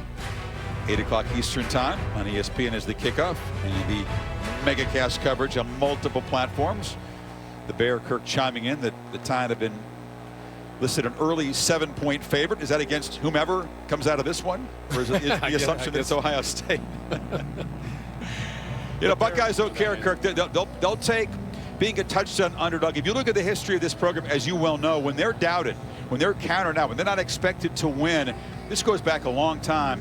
They are very, very dangerous. It goes back to before Urban Meyer and certainly under his tenure, and it's continued under Ryan Day. Ohio State very rarely gets a chance to feel illegal as an blindside underdog. block. Kicking team, number 20, 15-yard penalty added to the end of the play. I'll finish that thought in a second. Pete Werner ends up hitting Kendrick in the back, and the ref right there, right in front of it. Oh, wow, that's a bit of a delicate block. Yeah. I mean, my goodness, they're calling that a blindside block? He bumped into him. Yeah. But my point is, getting back to your thought, Ohio State's always dealing with trying to avoid complacency. They're typically being told how great they are, especially in conference play in the regular season. And so when they do get the world against them, this is kind of the Ohio State team you're going to take on, a team that's going to play with an edge. And the fact that they're playing this Clemson team after the way last year's game went, you knew that they'd show up. Was it going to be good enough was going to be the question, but you knew they'd show up with this edge and this attitude. Lawrence to Etienne on the screen, gets a couple blocks. Travis Etienne, ooh, almost broken. Lawrence, though, is a dangerous guy in this situation and trying to prolong his Clemson career before we would presume, with all the world, head to the NFL draft. And it quickly moved the ball with the aid of that penalty to the Ohio State 35. Buckeyes rush only 3, but they get home, and Lawrence is knocked down, lost the ball. Jonathan Cooper got there along with Tyreek Smith. They retained possession as Karma was there. Lawrence is still down on the field. They showed pressure, and they ended up only bringing the 3. But Cooper, who's really starting to have a half at the bottom 0, gets around the guard. Putnam, who's trying to pull to pick him up, he gets to him, and then Tyreek Smith finishes it off where the ball comes loose. Carmen, the left tackle, is able to pounce on it. But how about Cooper? Jonathan Cooper, known as a physical defensive end, has been getting upfield and getting into the backfield and affecting Trevor Lawrence in obvious passing situations. Man, Kirk, you don't see Lawrence put the ball on the ground. Lost 1 fumble. A couple other fumbles by him have been recovered by Clemson. Now a dart across the middle. It's Powell and makes a catch to the 32 before Banks stops him. It'll be 3rd down. You know, without Tony Elliott and helping being down like this, you have Brandon Streeter's doing a good job. It helps to have Trevor Lawrence as a 3-year starting quarterback where you're down by 21, you need to move fast. It helps to have him out there to get you right and make sure you're in the right play call. Jez Malusi doesn't have a touch tonight, is now in the backfield. Buckeyes are showing some pressure, but they back out. 4-man rush. Lawrence has the ball, batted down. Haskell Garrett has made a big impact tonight. You know, sometimes it's not just about getting the edge pressure. Haskell Garrett is lined up over 54. Watch him over Trotter. Watch him just work into that backfield, pushing Carmen into the backfield, and eventually gets close enough to Lawrence where he can get up and use that left arm to knock the ball down. That is pure power, pushing initially the guard, then working on Carmen, the left tackle. Garrett and Kogi have had their way against this interior of the offensive line of Clemson that ran right through Notre Dame in the last game. Again, Lawrence pressured, flings the ball to the turf. Dangerous throw. Tyreek Smith got there in a hurry, and Ohio State makes a stand, and the Buckeyes can feel it now.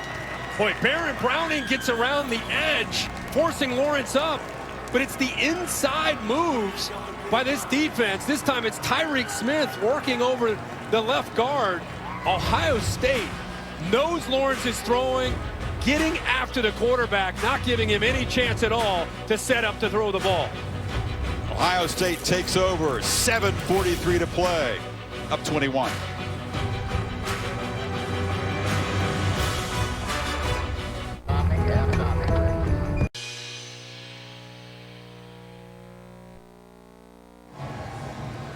You know, Browning is an outside linebacker. This time they walk him up, play in rushing situations as an edge guy. But look at 11, Tyreek Smith. Usually is an edge guy.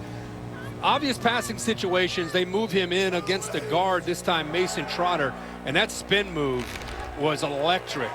And they could not deal with that speed up front of the Clemson O-line. They feed Sermon his 27th carry tonight. He just powers forward for 9 more. Here's Lawrence after that desperation heave on 4th down.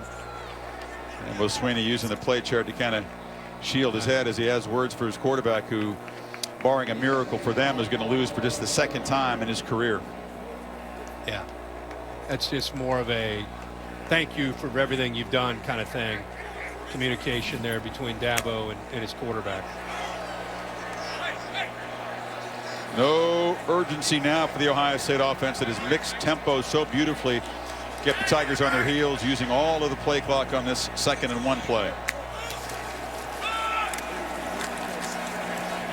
And Sermon moves the 6, spun down to the 47. The flag is out. Turner on the tackle. I wonder if not having Nolan Turner in there in the first half, if they'll speak of that in the post-game analysis. Offense, number 78, 10-yard penalty, still 2nd down. Petty Frere, the fine freshman tackle. Trevor Lawrence comes out and wins the national championship as the MVP in his freshman season, tearing up Alabama. Last year, of course, they fall a game short in this building. Joe Burrow lit up the defense and lit up a stogie. 34 wins as a starting quarterback, 34-1 coming in, but back here in the Superdome, determined to use that loss here as fuel. Looks like the Tigers are going to take a step back and fall at the semifinal stage. And Lawrence, the presumed #1 overall pick, he hasn't officially said that's what he's doing, but it would be a big shock. Kirk, I think you'd agree, if he pulled an ETN and came back for another year. Nah, he'll be done. I mean, but he's had a brilliant career, and it's really, to me, there's certain guys that come through and they play for 3 years. They deal with the pressure every week of trying to win every game, and it's how they carry themselves. I think Trevor Lawrence's legacy is not just winning, but I think it's how he played the game under such scrutiny, such pressure. You know, Deshaun Watson dealt with that when he was a quarterback at Clemson and did an amazing job. And there's Trevor's parents looking on, obviously frustrated with the result, but proud of their son and everything that he's accomplished at Clemson and about his future. And accomplished off the field as well. He got engaged this summer to Marissa, his fiancée, and used his influential, powerful voice to speak out against racial injustice. Used his big platform to lobby and get the season kind of moving forward when it seemed to be in doubt. Lawrence, one of the most influential voices in the sport in terms of the players, has left a very large imprint on the sport, not just with his on-field accomplishments. You used his influence to help raise money for families who were in need because of COVID. Yep. And of course, one of the symbols of this season, of course, tested positive, and because of the protocol, missed those 2 games mid-season.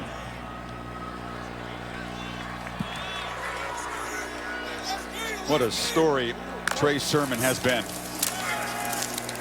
Monster game, breaking records in Indianapolis, breaking tackles and gaining yards in flurries here. Charleston finally tackled him. He's heading towards 200 tonight. Well, they just keep going to this split zone, and it keeps working. Right side does a nice job of opening things up here. How about Paris Johnson? He's moved over from left guard over to right guard. In for Wyatt Davis, does a nice job of sustaining a block. But Trey Sermon with that stiff arm. That stiff arm's starting to become legendary. Let's check the flag here as they huddle up. Personal foul, face mask, offense, number 8, 15-yard penalty from the spot of the foul. At the end of it. Still, 3rd down. They called a face mask on this stiff arm? Watch his stiff arm, and I think at the end, you know, Charleston gets locked up with him. Let's see, I think as it continues here, right, maybe if he grabs the face mask. Yeah, you can't grab it. You obviously can't grab it. You're given great license as a runner. You could put your hand on an opponent's helmet. That's totally legal. But if you grab the mask and twist, you can't. Here I am bragging on the stiff arm, and he's grabbing a hold of the face mask. Yeah, you couldn't see everything from Nashville. Done a great job tonight. We're trying, man.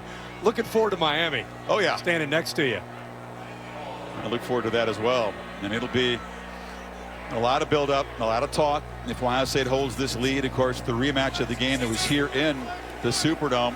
And Zeke Elliott and the Buckeyes stunned the Crimson Tide, went on to win the inaugural playoff era national championship against Oregon. That was their last CFP win until tonight. Sermon wrapped up by Brissy and stopped behind the line at the 30. And it's 4th down. You talked about me being in Nashville. I just want to say thank you to the folks who gave me a chance tonight. I mean, you wouldn't believe the setup I have here, but Carl Heineman, Brian Ristine, Kevin Cleary, Katie Abbott, Adam Whitlock, a bunch of other people to give me a chance. Eddie Placey, a lot of people that worked really hard, literally for 3 days, to put all this together to give me a chance to be able to at least see this game and be able to join you, Chris. I was heartbroken when I learned that I tested positive, you know, not about my health, but about missing this game. So I was glad I'm okay, number one, but also number two, I was able to join you and be a part of this broadcast. Now, you're the best in the business. I knew you'd do just fine from there, as badly as you wanted to be here. There's a flag before the punt. Thing is getting a little ragged. Snap, false start, offense, number 47, 5-yard penalty, still 4th down. The clock on the snap. Hilliard has not made many mistakes tonight. Had a monster game against Northwestern. Interception, fumble recovery in that Big Ten championship game. He's continued tonight. Graduate captain, master's in consumer sciences. One of 21 graduates on the Ohio State team. Tigers have 23 graduates. We salute all of them. It's been a tough year to be a student and a football player. Everything done virtually on screen, no contact. Again, another flag. We ever going to get this thing punted?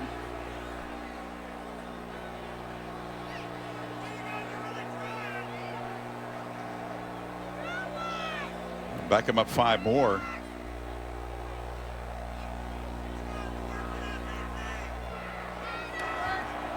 False start, offense, number 6, 5-yard penalty, still 4th down. Saw a shot of Nolan Turner there, one of the veterans. You know, because this year doesn't count against the eligibility, guys who are seniors who would have used it up in a normal circumstances do have the option to come back. Turner would be one of those guys. Guy wants to be a coach someday. They want to prolong his playing career. And Rogers backpedals. We talked about the game here in the Superdome. It was the semifinal back in year 1 of the playoff here. A little trickery. Evan Spencer with a great throw. But you remember this game for Zeke Elliott. Just going nuts, turning upfield. And Meyer's team able to win it by a touchdown. Hard-fought game as the number 4 seed. And went on to beat Mariota and the Ducks for the championship. But Clemson has been the problem. They've been the obstacle. Ohio State has faced no other opponent where they've lost as many as 4 times without a single win head-to-head. Trying to erase that tonight. It's Dixon in the backfield. Throw on the edge, and the catch made by Williams, who's forced out of bounds near the marker at the 37. You know, you would think with the buildup of that game, you know, it's going to be very similar to what Ohio State felt in the buildup to this game. They're going to hear how they don't have a chance against Alabama, and they'll rally around that. I mean, that will be the talk even after this performance, and that'll be something that Ryan Day will be very appreciative of. You know, there'll be a lot of talk. You know, it'll be their 8th game of the season, playing in a championship against an Alabama team that will be playing their 13th game. Yeah, I think that's really overrated, you know, personally. I think you could spin that either negatively or positively. Sure. I think Ohio State will tell you that it's a negative because they haven't been able to build any kind of rhythm until tonight, any kind of continuity or depth, not playing more games. I'd rather play more games than less. Pressured Rogers, who's just been limited, held in check by this Buckeye defense. The most dangerous receiver all season for Clemson has not really been able to make an impact. Warner with the tackle there. Well, the reason why they were doubted, there were so many skeptics, so they haven't looked anything like this throughout the season. I think you'd agree. Yeah. By light years, it's their best performance. Low throw, incomplete. Against the Big Ten schedule, it was a very depleted conference. Let's be honest, it was a down year for the Big Ten. Ohio State, you know, won the championship. They changed the rules. to get him there with their 6th game, and I think you see why Barry Alvarez and others made the push. It's clearly one of the better teams around, and even Dabo Swinney acknowledged it, although he ranked them behind Coastal Carolina and 9 other teams in his poll. The Buckeye fans will ask him to eat those words after this one. 3rd down, low throw, catch made. It's a 1st down for Rodgers at the 40.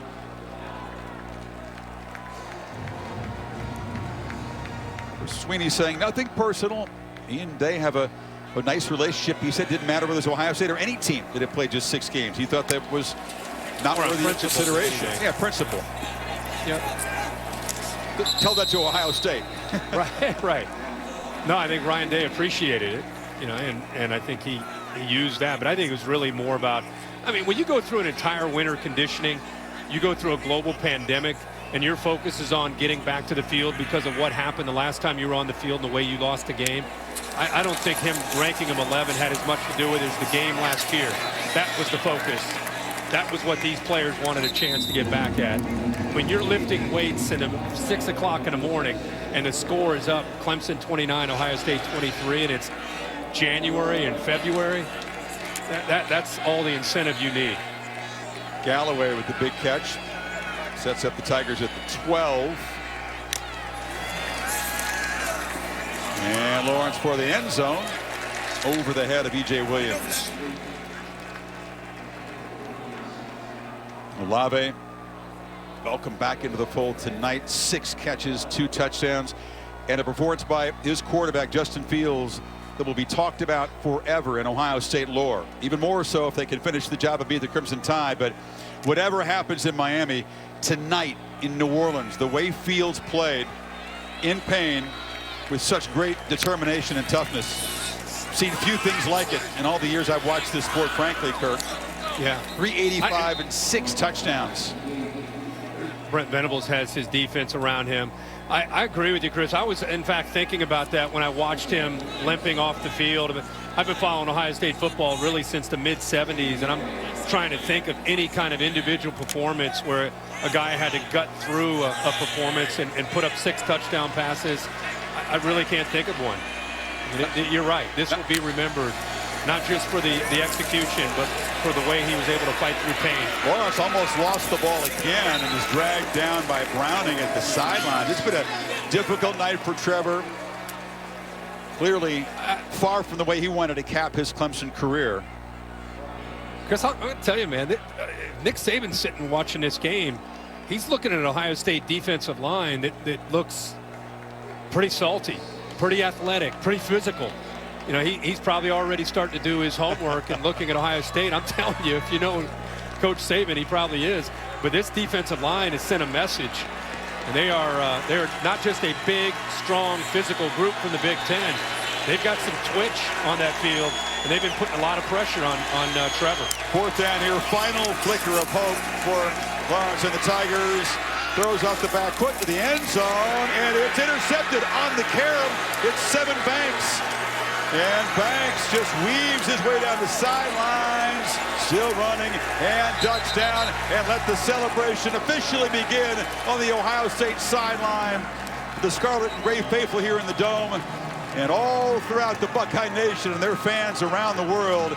This is a sweet one and a night to remember for Ohio State. Redemption, revenge, whatever you want to call it, a complete performance by this team.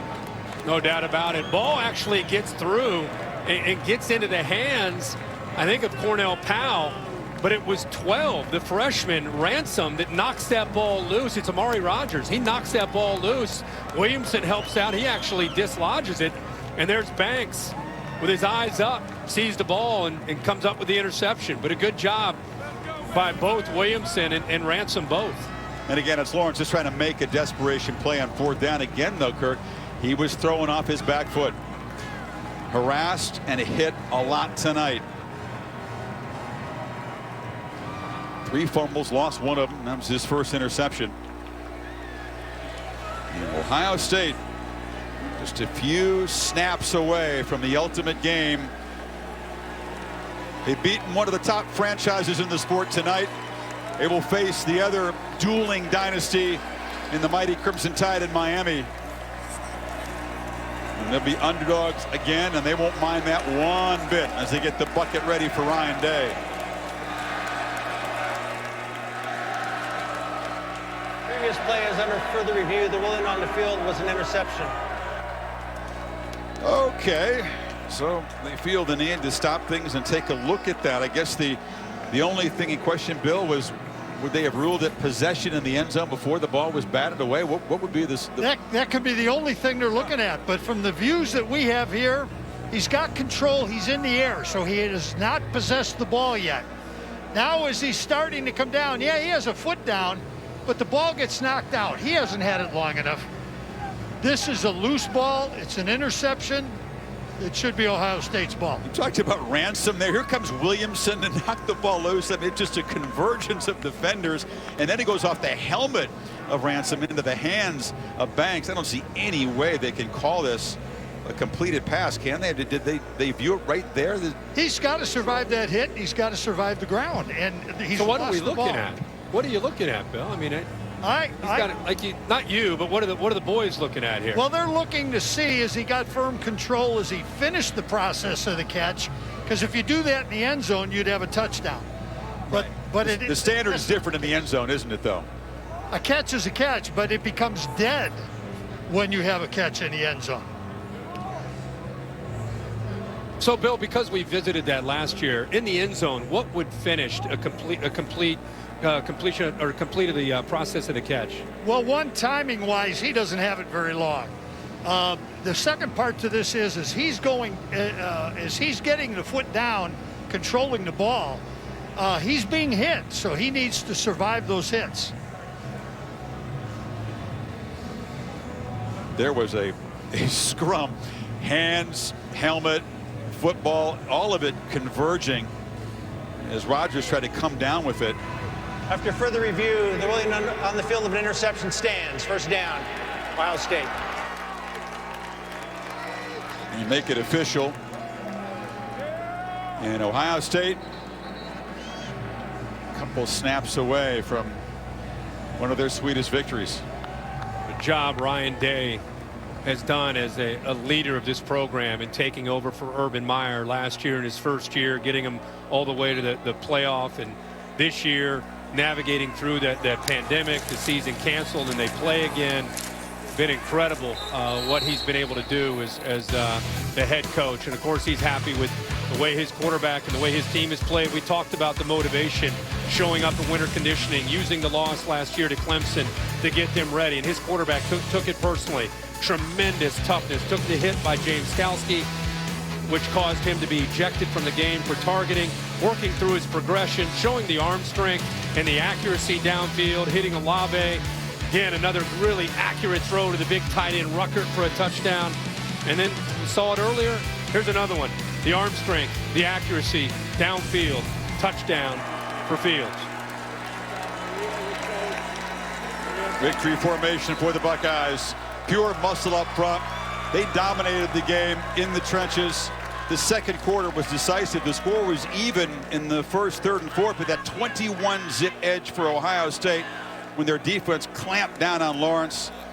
And they scored 3 touchdowns. That is the difference tonight.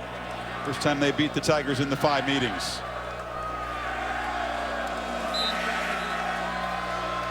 Very few Ohio State fans able to witness this. Get about half of the 3,000 tickets. Everyone here tonight on their side will savor this memory forever, as will the players. Tigers are not used to losing games like this, and it's a disappointing end to a tremendous career for these seniors and the junior quarterback Trevor Lawrence, finishing with a 400-yard game, but finishing with a loss.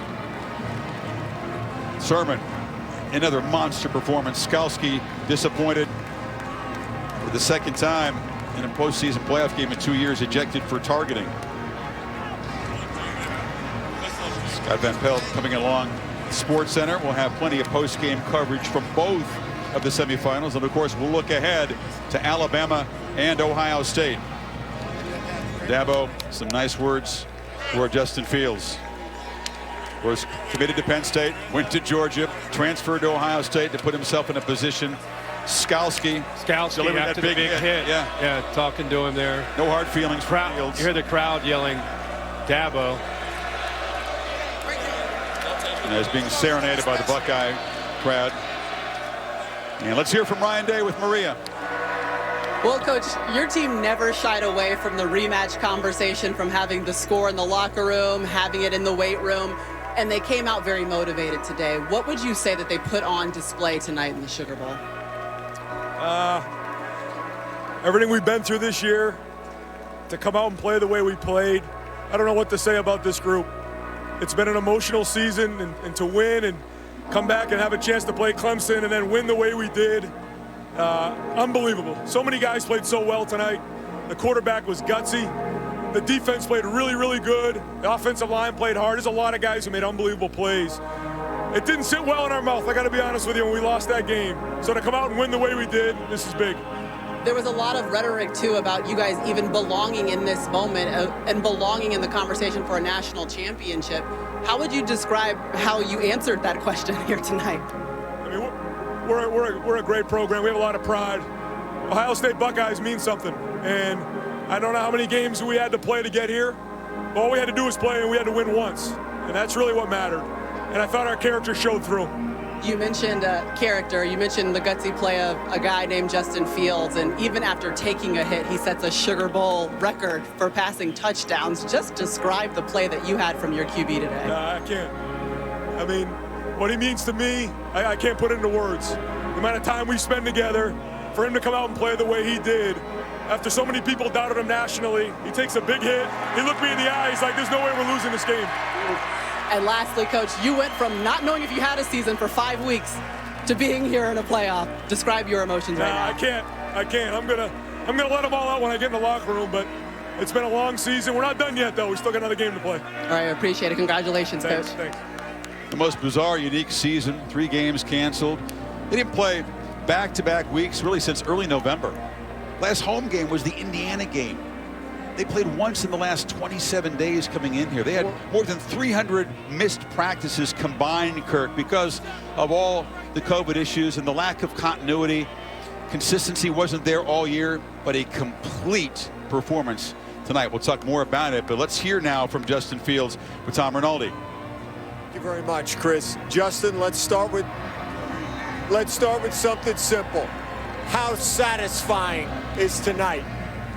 I mean, tonight, I really can't explain the feeling. I just want to give all my thanks to God. I mean, without him, I'd be nothing. We'd be nothing. So, yeah, I'm just blessed. What kind of pain did you have to manage throughout this game after the hit in the second quarter? Yeah, Being honest, Justin. Yeah, that hit really took a toll on me. I mean, my ribs were killing me pretty much all game, but what pushed me through was the love for my brothers. I mean, I would do anything for these guys, so I'm just so proud of everyone. The fact, Justin, that you lost to this team a year ago, how did that fuel you in this performance tonight? You know, I think that loss kind of fueled our whole offseason. It really fueled our whole season, so, that loss really pushed us in the offseason even more, so we were just glad to get this opportunity back to be able to play these guys again, and of course, Clemson's a great team. They played a hard-fought game. A message to anyone who would suggest that this is the 11th ranked team in the country. I'm not even going to comment about that. I'm just glad we won. Well done. Appreciate it. Congrats. It's also been well done by Tom Rinaldi. He is moving on to exciting opportunities with Fox. This is his last assignment with us. Kirk, I know you'd join me and everyone else in the ESPN family wishing Tom well and thanking him for the consistent excellence of his work and the humanity that he's brought to every single story that he's covered for this network. We have more of our post-game coverage, and we'll look ahead, of course, to the championship game, Alabama and Ohio State, January the 11th in Miami. Ohio State 49-28 here in New Orleans to punch their ticket out of Scott Van Pelt. Thank you, Chris. Welcome to Sports Center from our nation's capital.